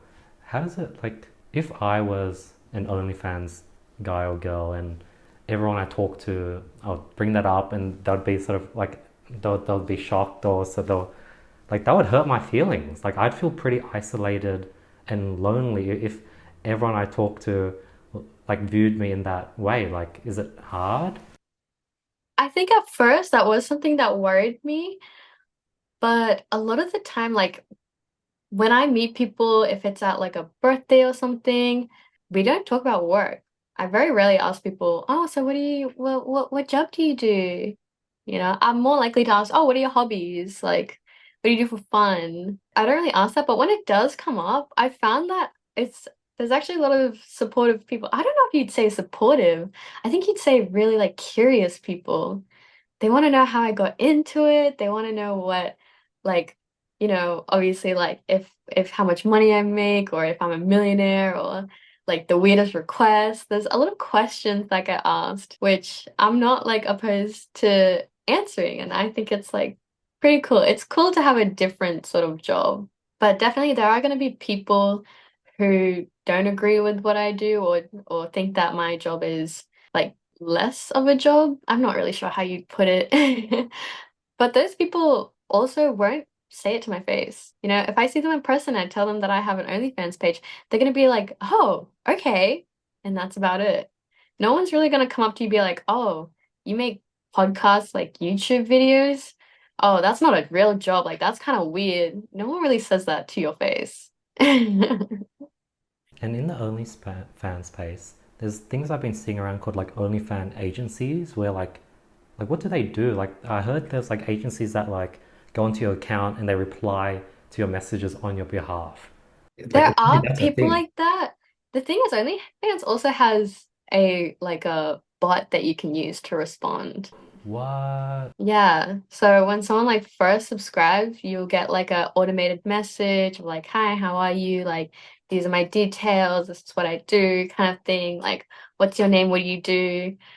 So there is like bots for it. If you want more of a, I guess you'd say human response, you could get an agency, but that only really works for people who just sell sex. Because for me, if I had an agency, the stories and stuff that they tell my subscribers won't match what I'm saying on my streams.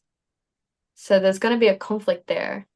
Wait, so what does that mean? Like just for sex? Like I thought how does sex happen on OnlyFans? So with a manager, some girls will have their boyfriends, a lot of girls have their boyfriends and stuff managing, and that's how these agencies usually come to be. A guy is running it for the girl and then starts running it for her friend and then starts growing like that.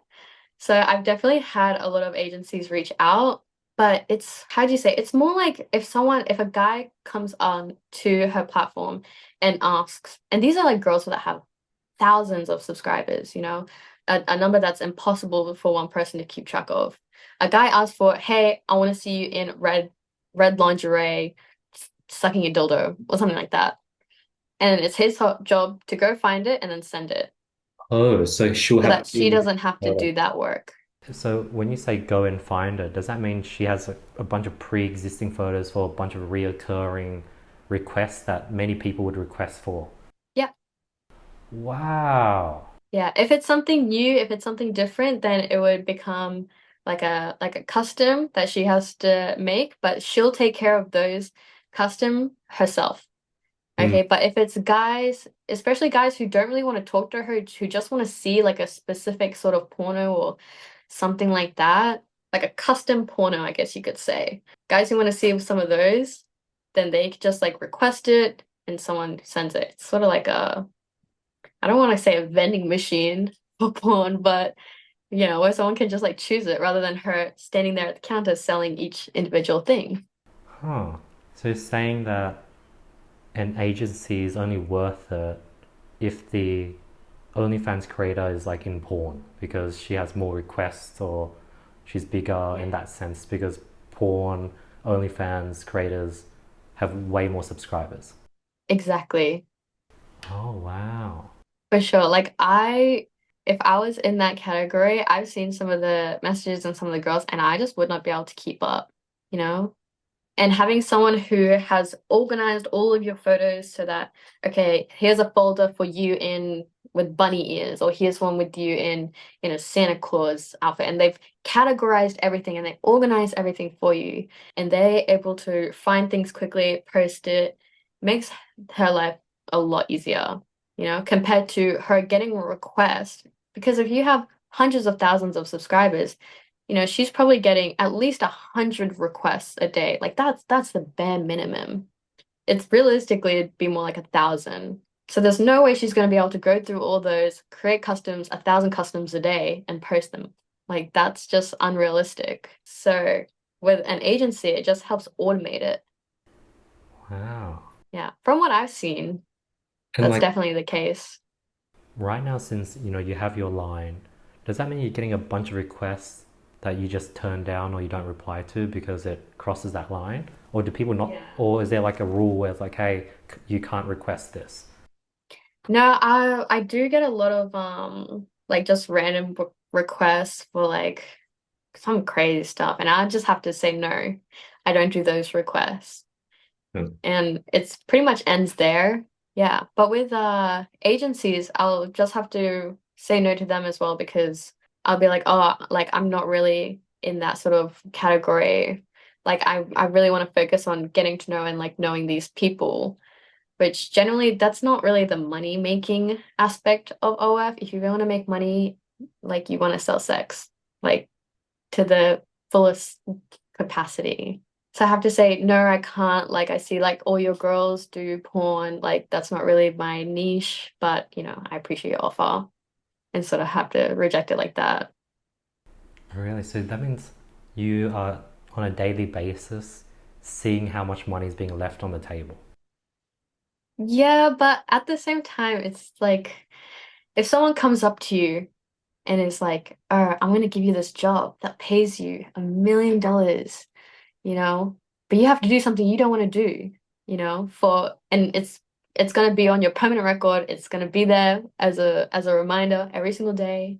Like, it you sort of don't want to do it. And I've been very firm in the fact that I will do what I want to do when I want to do it. If I feel pressured by someone to go into something, then I'll usually just like stop responding or like stop their subscription if I feel like I'm getting pressured to do something I don't want to do. Makes sense. What Chinese zodiac animal are you, Tina? Do you know the Chinese zodiac animals? I don't know. I think I'm a horse. Horse. Okay, nice. in Does that being mean something? Uh, I'm 2002. 2002 horse. I think my younger sister's 2002.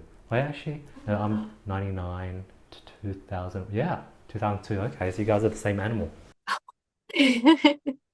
What's the age difference between you and your sister above? One. So one. she's '01 and I'm '02. So she's a snake. Mm, Interesting. it's fitting for her. She has like a scaly, not a snake, but she does have like a dragon tattoo. She has a massive like Yakuza tattoo. I reckon you have like horse energy now. Like now that you've said it, like I think it. Yeah, I can see a horse energy. What is a horse energy? What's that like? I think for some reason now I'm looking at your hair and it reminds me of like a horse mane. Like you know how a horse has that like brown sort of brunette hair. That's what I'm thinking now. Being in Vietnam, do you cook dinner or do you just like eat out every night? I like eat out or order in like every day. Mm. It is also I did cook like every second day when I don't have my streams. I'll cook and try to eat like at home, but most of the time when I have streams or even like when I'm just not feeling like cooking, I'll just order it and most of the time it's actually cheaper than buying groceries. Yeah, and Vietnam has like the culture of like it's cheaper to probably eat out than like because like even the really not poor but like the person that is like making I don't know fixing watches or something. He's not making much money, but he's still eating out he's buying dinner, he's buying lunch, buying coffee each morning. So I Yeah, think I think yeah, everyone can definitely buy. it seems to be a thing. Even when you go to the grocery store, everything's in bulk. You have to bulk buy everything. So I think everyone just cooks a lot here. There's a percentage of people who cook a lot and everyone else who eats that cooking. Mm, mm. So yeah, there's just food providers. I feel like I'm constantly at like my parents' house and my mom's dropping me off food or something. All the food, even though it is takeaway and it is sort of like Uber, they call it Grab here. So there's no another name for it. But all the food is very homey and it's very fresh. So it's Mm. I don't know, it's still really great. Being like non-Vietnamese, do you like get a lot of looks as you're just walking around the city or as you open the door for the Grab driver? They're like, whoa, like this is not like a Vietnamese girl. No, I actually people think I'm Vietnamese over here. Yeah. I think They Vietnam. call me they call me Viet Q. Viet Q. Yeah. I think. Yeah, which means like a foreign Vietnamese, like someone who's Vietnamese Oh. but grew up in a Western country. Mm. Yeah. I think like Vietnam's like the last time I went back was Feb this year, and I was in Saigon, Ho Chi Minh, and I was so surprised how like modernized it is. Like everyone's sort of trendy, despite it being super hot. Everyone's wearing like long baggy jeans to like fit that sort of like trend at the moment, that Y2K trend, and everyone's like really fair skinned, listening to like hip hop, and I'm like, whoa, like Vietnam is like so like hip now. Like it was not like this 5 years ago. Like Did you see Yeah. like the nightlife? yeah, yeah. There's a whole clubbing culture. Oh yeah. Oh, the clubbing culture is wild. And the girls here, oh my gosh, like stunning. I'm like, if I was a dude, I'd 100% be a passport bro, without a doubt. Ah. Yeah, I think like I didn't go clubbing when I recently went because I went on a family holiday trip. But that's so crazy to hear because like I feel like yeah, girls looked like normal girls 5, 10 years ago, but now there's like IG Vietnamese born girls and they look like an ABG and but they're in Vietnam and they're talking Vietnamese. They look like there have been girls that I've seen and I'm just like, you are not real. Like you are an AI. Even though I'm seeing them in person, I'm like, there's no way. I don't know what it is. The way that they do their makeup here, or I know a lot of people have like do surgeries and things, but actually, yeah, I don't know. They look unreal here. That was my biggest thing about being in Vietnam was I was like, oh, how am I gonna keep up with like, keeping my skin clean or doing facials, making sure my hair is like, nice and neat. That was my worry about moving to like a third world country was I was worried about the facilities, but it's better than Australia, like 100%. What's your mum's thought on you doing social media and OnlyFans? Is she more concerned than your dad? Like, or is she less? Is she like, yep, I get it as a girl. Like, I get why guys would pay to talk to me. I think my mum kind of understands it more than my dad. My mom is Japanese though, so I guess for her it's more like being safe is the biggest thing. But when my mom was younger, I'd say she was a bit of like a risk taker herself. She went traveling back in the day before they had cell phones. She went to foreign countries without knowing the language, without having a map.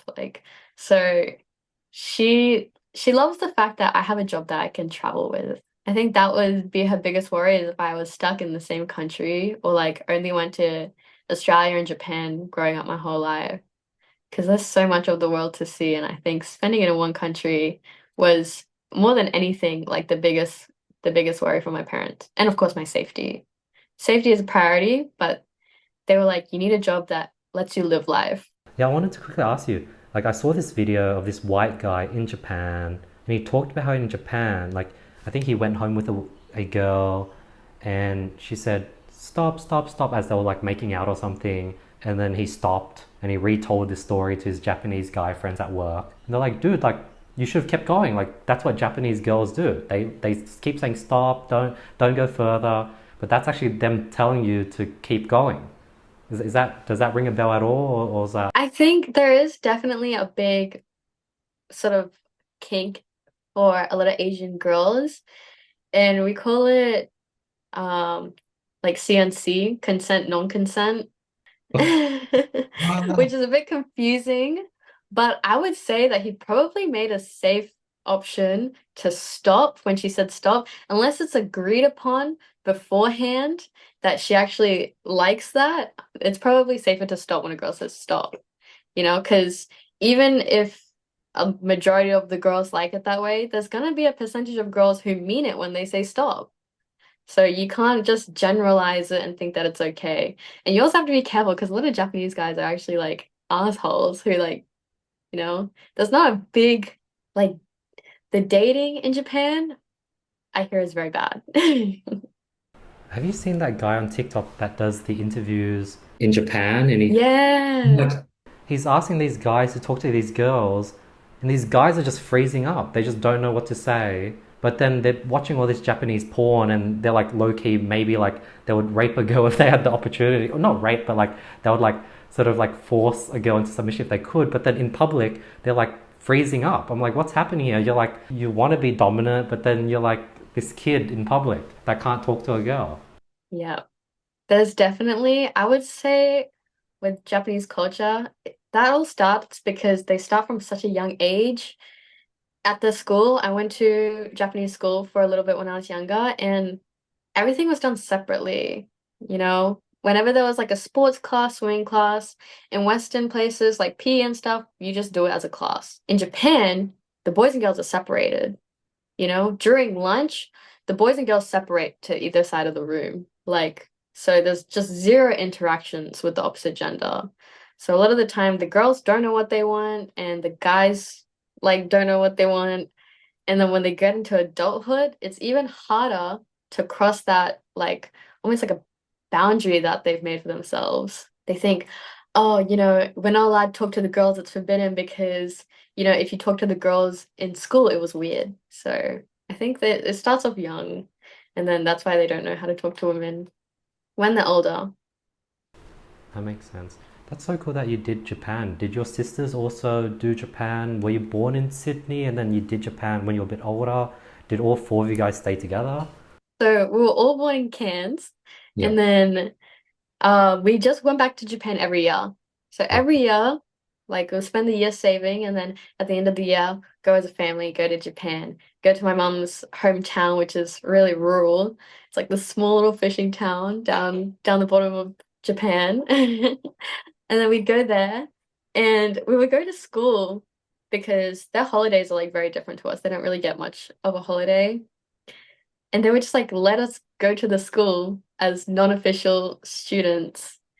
And usually in return, we would teach the English classes.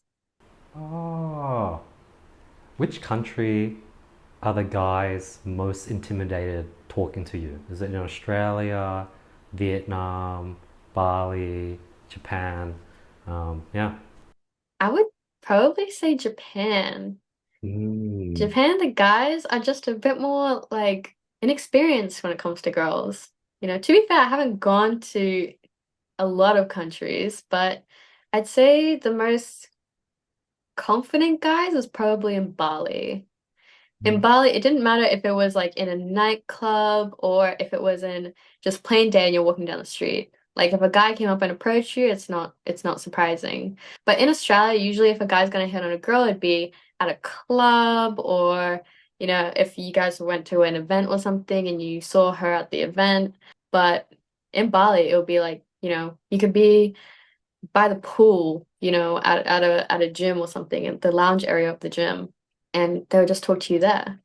Interesting. What's it like in Vietnam? I don't really go out enough in Vietnam. If I'm 100% honest, I don't go out as much in Vietnam, but dudes who do come up and talk to me are usually not Vietnamese. They're usually from Singapore. Mm. Yeah, there's a lot of expats from Singapore and China. So they're definitely more confident. I think a lot of them do come to Vietnam looking for a wife. Yeah, what's a passport bro? Is a passport bro someone that comes with like a first world country passport and tries to like get a chick from a third world country? Is that what I Yeah, mean? pretty much. Yeah. Oh, that's so funny. Because like a passport is probably like that's equivalent of money and clout. It's sort of like even better maybe. It is harder for people to get passports here in Vietnam. It's definitely not as common. I'm not exactly sure why. I haven't asked. I could ask. Damn, I'm trying to think like the local Vietnamese guys must be frustrated like over the last 5 years with all these passport bros coming in, stealing their wives, stealing their women. It does depend, but usually the passport bros will only be able to go for the girls who like speak English. And usually to speak English, you would have had to go study it. So Mm. there's like a percentage of girls for the passport bros. Makes sense. What have you been focused on over the last 6 months? Has it just been streaming or just been consistent doing what you've been doing? Definitely streaming and moving was like my biggest concern. Yeah, but honestly, I just living life the way it comes. I went to Thailand like 2 months ago for the first time, which is amazing. But still trying to figure out what I want to do in the long run. If I want to stay in Vietnam for, a few more years, if I want to go live in a different country. Because right now I've lived in Australia. I go to Japan almost every year. I've lived in Bali for like 5 months and now I've lived in Vietnam. So I guess it's like, what next? I don't want to stay here forever. I'm just thinking of the future. I heard Malaysia's really good. I heard Malaysia's like the Yeah. next hotspot. Oh, maybe I need to go there then. What's your thoughts on Dubai? Dubai seems so foreign. It seems like a different demo though. I don't think I would like Dubai. Mm. A lot of people who have gone there tell me that excuse my language, that it's just a real big dick sucking contest Mm. about who has the most money, who can buy the girl the most things. Some people see it and it's very shallow. Other people see a different side of it where it's just luxury, like everything's great. It's like this paradise, this man-made paradise that people don't see. I think guys definitely idolize Dubai as like a goal to end up going to Dubai, getting there, getting a property or something set up there so they don't have to pay tax or something like that. Well, girls idolize it in terms of finding a husband there. But if you don't have that goal, then you don't really want to go to Dubai. There are a lot of dudes who will DM being like, "Hey, I'm from Dubai. Like, I can be your husband." And to me, I end up generalizing all the guys from Dubai as that kind of guy who thinks that any girl will be impressed just because he has money. So I've never really had a huge desire to go there. Mm. So like interesting because I thought this sort of energy of like your top supporter, someone that's like, hey, let me marry you, let me completely support you, let me like give you 100 grand a year salary just to like be my wife. I thought that would have matched the Dubai energy, but I think you're right. The Dubai energy has that sort of like that dickhead energy, whereas this is sort of like a caring simp energy. Exactly. That's exactly it. I want a caring simp. Yeah, I was at this friend's birthday. For whatever reason, we ended up at this club and we met this Saudi prince. And he was there with his friend, and it was his friend's birthday. And I was there with my friend, and it was her birthday. And he was just like hitting on these girls. I was like even though they like had boyfriends, he was like, dude, don't worry about him. Like he's like he was so like direct.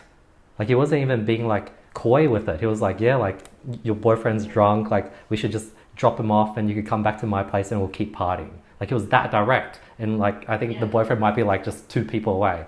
And I think There's that's nothing, there's nothing Saudi humble energy. about it. Yeah. It's very off-putting. Yeah, yeah, Yeah. yeah. Last 2 questions I usually end these podcasts with. One, any recent discoveries that you've implemented to your day-to-day life, Tina? Recent discoveries? Or the last discovery, maybe. I think a lot of people would benefit from journaling. Hmm. I think is a big one. And also it's really fun being able to like look back at my old journals. I have like three now, just journals filled out. And being able to look back from 3 years ago, and it's like an archive of memories of things that happened. Things that used to bother me that don't bother me anymore. is probably the most interesting thing to look at. So you'll write out when you're upset at someone or if something happened and it frustrated you, and then you look back at it and then you realize, wow, that's so insignificant now that it helped me realize that the problems that I stress about now are going to be so insignificant for me in the future. The fact that I had to read something to even remember it. So I would have not taken you. Do you read as well? I do read, not as much at the moment, unfortunately, but yeah, I do like reading. Wow.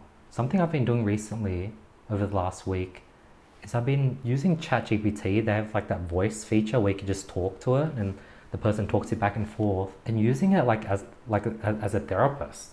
Not like really therapist, but there'll be something I'm annoyed about.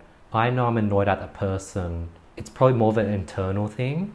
I'm probably like, if you're angry at someone, you're angry at yourself. That type of things. That's sort of where I'm at the moment. So I would sort of talk to the chat GPT and sort of try to uncover, break, sort of like uncover, see what I'm like hating about myself, do some shadow work. And that's been really, really cool. That's what I thought of when you were talking about journaling and seeing your past. Things, That's yeah. so smart.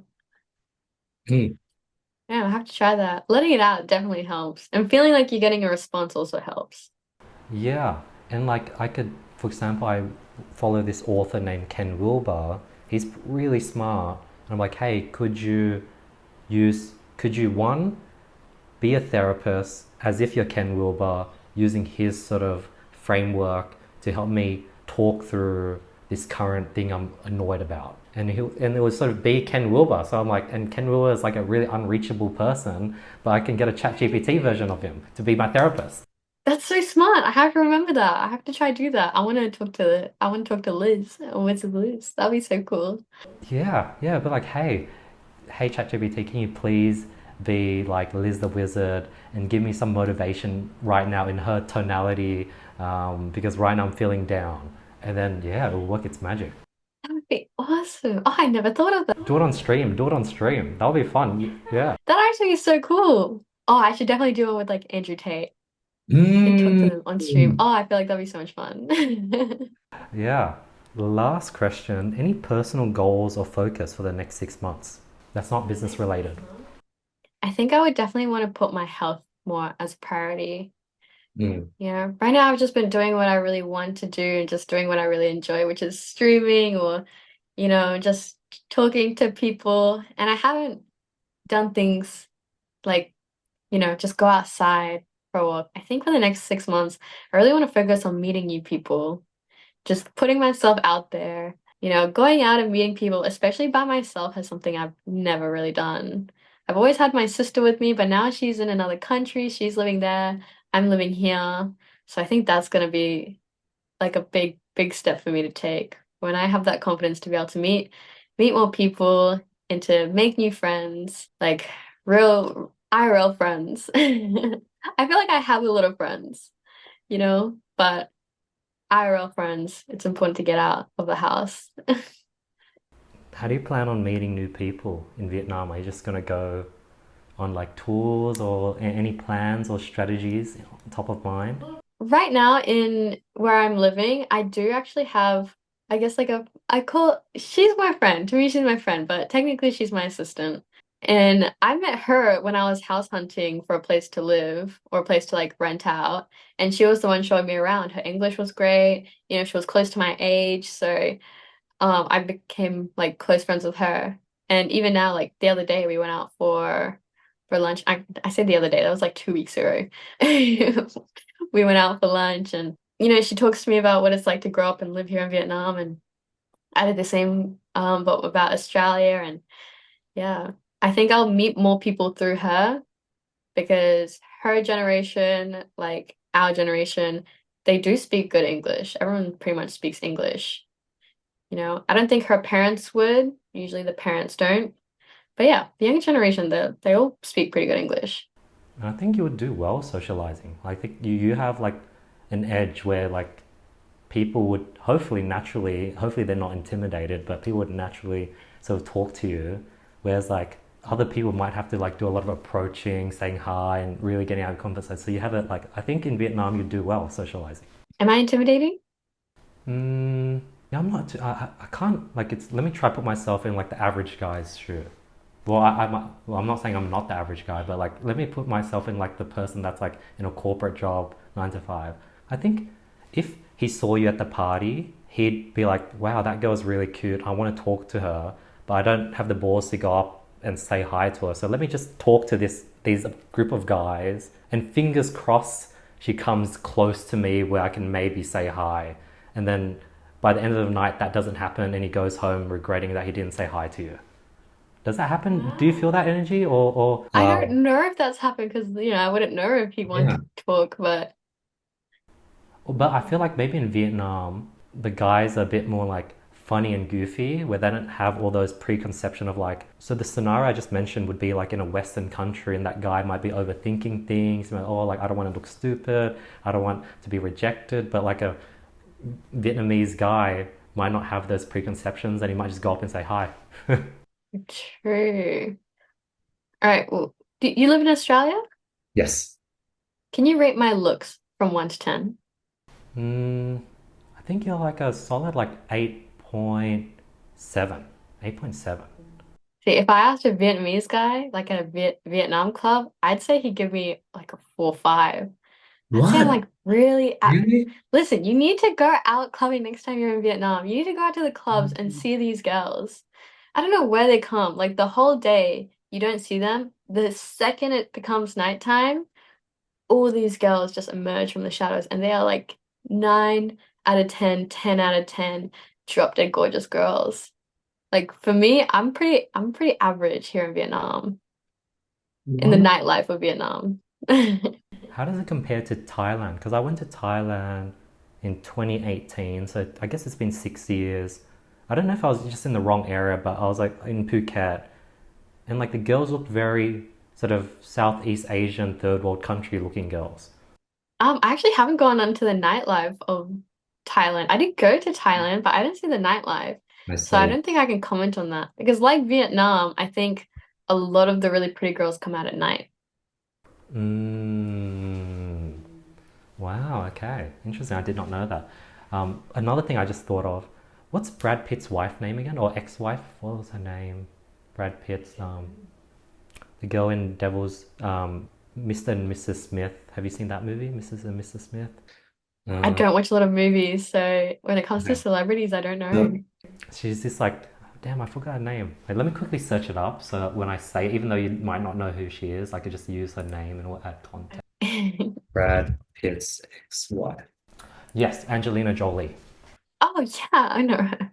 So there was a story by this comedian David Spade. Angelina Jolie was at this sort of like post Oscars party, and she's freaking Angelina Jolie, and she was just standing there in the corner on her own. Like no one would approach her. And then the guy was like, "Why didn't you approach her?"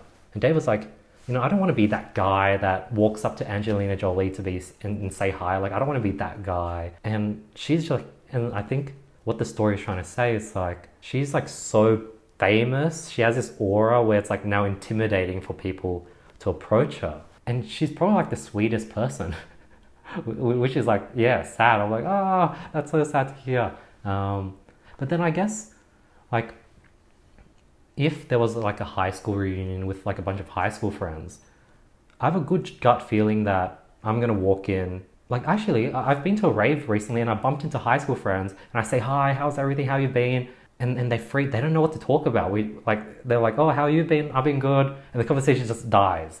But they've been following me, so they know what I've been up to. They know all the things I've done. But like, they're just yeah, I'm just not relatable to them anymore. Yeah, I don't know if you've what was your experience like going out into at parties? Like, do you find people approaching you? Do you find people being scared to approach you? How do you feel? I won't lie, on like I don't go out very often, but the times that I do go out, I'll generally have like a VIP booth that I go into. Okay. So that just stops people from coming in and talking.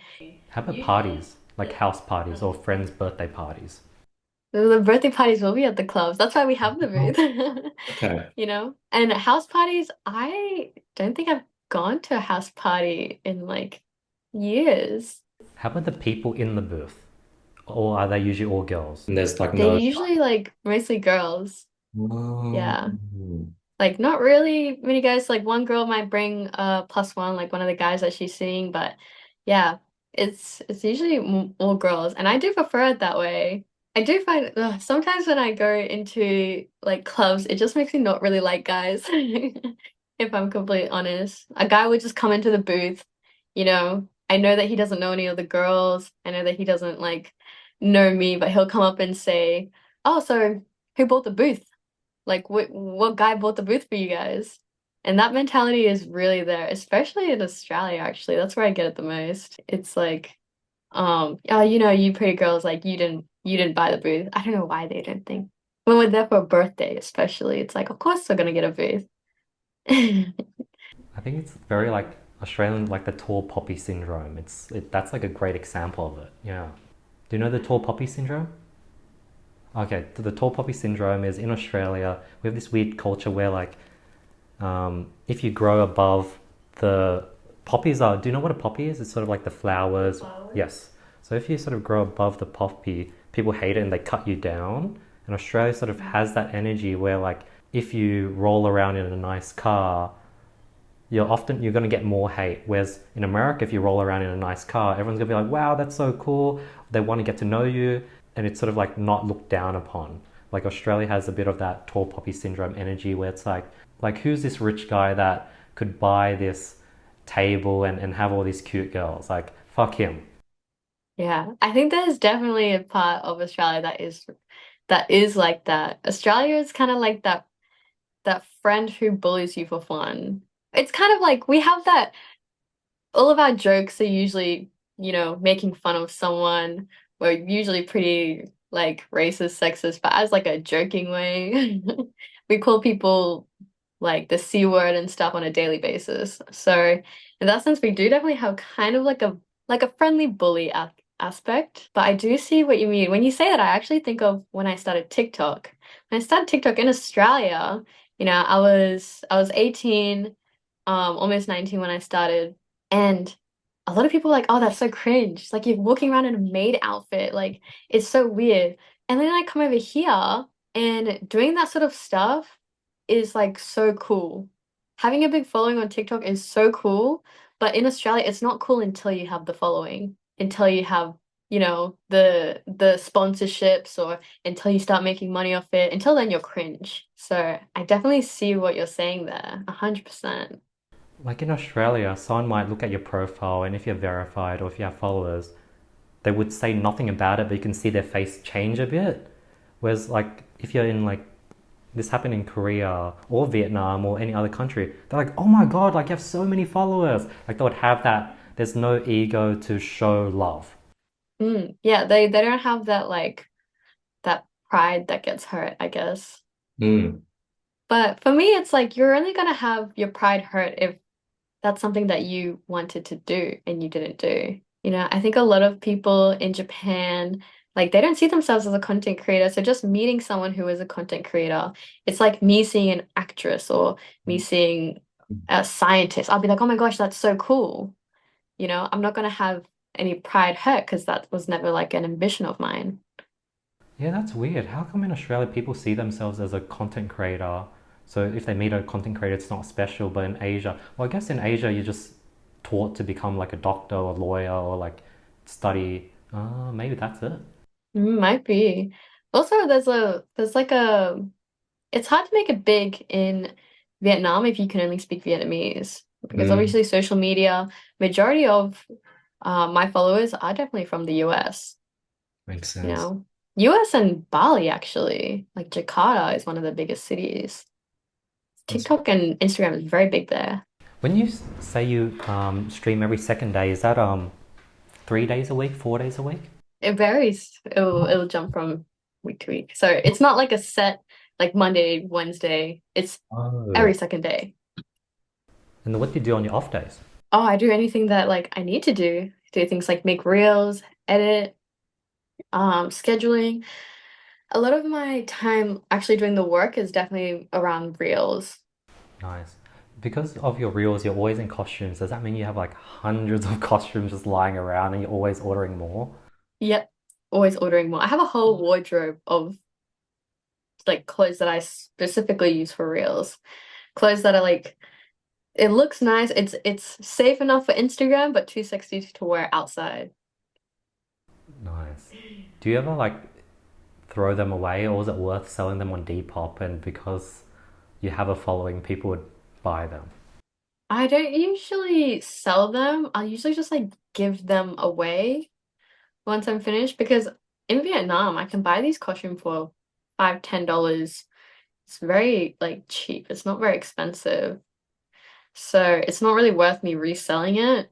I just sort of give it away. But a lot of the stuff will end up being reused the next year or the following year. I also have to be cautious of the fact that if someone sees a picture on Instagram that they really like, they might ask for a custom in that outfit. Mm, So I might have to keep it just for safekeeping. But if something tears or gets old, then I'll throw it. In Vietnam, is there like Amazon, or do you go to like the local market? to buy It's them. called Shopee. So Oh, Amazon doesn't actually deliver to Vietnam, unfortunately. Mm. You know, I always see TikToks and stuff of the coolest Amazon gadgets, but they have Shopee, which is pretty much the same thing. And it's very, very quick. It's usually next day delivery. So like everything in my stream room, I got off Shopee. Besides my couch, I went into an actual store for that. But all the lights that I have behind me, the sunset lamp, my chair, like any of the decorations, all of it like from Shopee. So it's just as good. another question, because I've always, one of the plans, like my Vietnamese is pretty bad, but like I always tell people, I'll probably move to Vietnam for 6 months and I'll relearn Viet and I'll get the hang of it. If I do move to Vietnam, like, is it hard? Like, what's the visa situation? Do you open up a Vietnamese bank account, or do you use your Australian credit card? Yeah. Yeah, I did have to open a Vietnamese bank account because a lot of places don't accept, unless you want to carry cash around with you at all times. But that can get annoying if someone doesn't have change or et cetera, et cetera. You should, if you are Vietnamese, you could probably get like a 5-year visa. For Mm, me, I have to leave the country every 90 days because I can only get a 90-day visa. mm, So it depends. It'll be a bit different in your case if you are Vietnamese. So I think you'll have an easier time than I do because you won't have to leave your house and go on a holiday somewhere. And then do you have to transfer money from your Australian bank to the Vietnamese bank account every month to top it up? Is that how it works? And then you withdraw money from the Vietnamese bank account? So it'll be like they call it TIMO. So TIMO is a bank account, and you just go there with your passport and your visa, and they'll create it for you. And you just transfer money from your account to that account and just use that to spend. Everything is done not by tap, they do QR code everywhere here. So every mm, restaurant, any place that you go will always have a QR code. Even the little street food markets, they'll have a QR code that you scan and the money just sent through like that. So it is really easy. Nice, nice. Tina, where can people get more of you? Oh, definitely on Before my you- Twitch. Like if they want to follow me, I do have an Instagram. You can follow my Twitch, both my Instagram and my Twitch. You can go Tina's Topia, one word. And Topia is just another word for world. It's not my last name. So yeah, they definitely do that. I do have a YouTube as well, but it's very recent. Like there's like 3 videos on it. And is it the same for all three, Tina's Topia? Tina's Topia. Okay. Thank you so much, Tina. I really appreciate your time today. Thank you yeah, so much. you're This was like so fun. mature. You're like, Really smart, thoughtful. I really enjoyed our chat about sort of like the thought on what demographics would be a subscriber, and like that was really fun, just guessing and doing it for both ends. But yeah, I had a fun time chatting. Time flew by, and you were really easy to chat with, so thank you. Oh, same for here. It was so nice. I was like stressing out like a job interview or something. I haven't done an interview sort of thing like ever. So I was a bit nervous, but it was nice and easy. My goal was I'm trying to quickly match the guest energy as quick as possible so that they can feel comfortable and chill. And hopefully I did a good job. I think I can get better, but hopefully you're able to sort of like feel comfortable not too long into it. I think you did a fantastic job. And the questions that you asked, there was a lot of great questions there. And I hope that it helped, like, end some of the, like, I don't know, the reputations that OF girls have, or the people who subscribe to OnlyFans. I hope it ends some of those. It was pretty cool, the metaphors, like talking about strippers and OnlyFans and seeing the crossover, and that really helped with the sort of like visualization of what I thought and things you corrected. I think it definitely helps to have, I love that you introduce like the Pornhub and the strippers into it, because that's something that your average guy can understand. While OnlyFans is still pretty new, I think eventually it will be just like going to the strip club equivalent of having an OnlyFans. So yeah, I think it definitely helped to have that sort of metaphors there. My theory is, over the next 10 years, every guy is going to have a girl from their high school that is now on OnlyFans. And I think that's sort of maybe already the case at the moment, to be honest. I think it's might already be there. There's people who have OnlyFans in high school, which is crazy. But yeah, but you know, because before people would be like, oh, why would you go to a brothel or a strip club? You know, do you not get that regularly? And now it's just for the average guy. You know, anyone can go to a brothel or a strip club and not get judged for it. They'll just do it for the experience or do it for fun or whatever the reason may be. And I think OnlyFans is very much on the journey to make it to that level. You're right. I think going to the strip club is very normalized now. Whereas like 20 years ago, I think people might have like thought you were like this horny, weird dude. Yeah, the line keeps moving, I guess. Yeah. For better or worse, for better or worse. Don't know where it'll stop. We'll see, but yeah. Thank you so much, Tina. Guys, if you made it this far, hope you guys had fun. Hope you guys learned something, and I'll see you guys next week on another episode. Peace.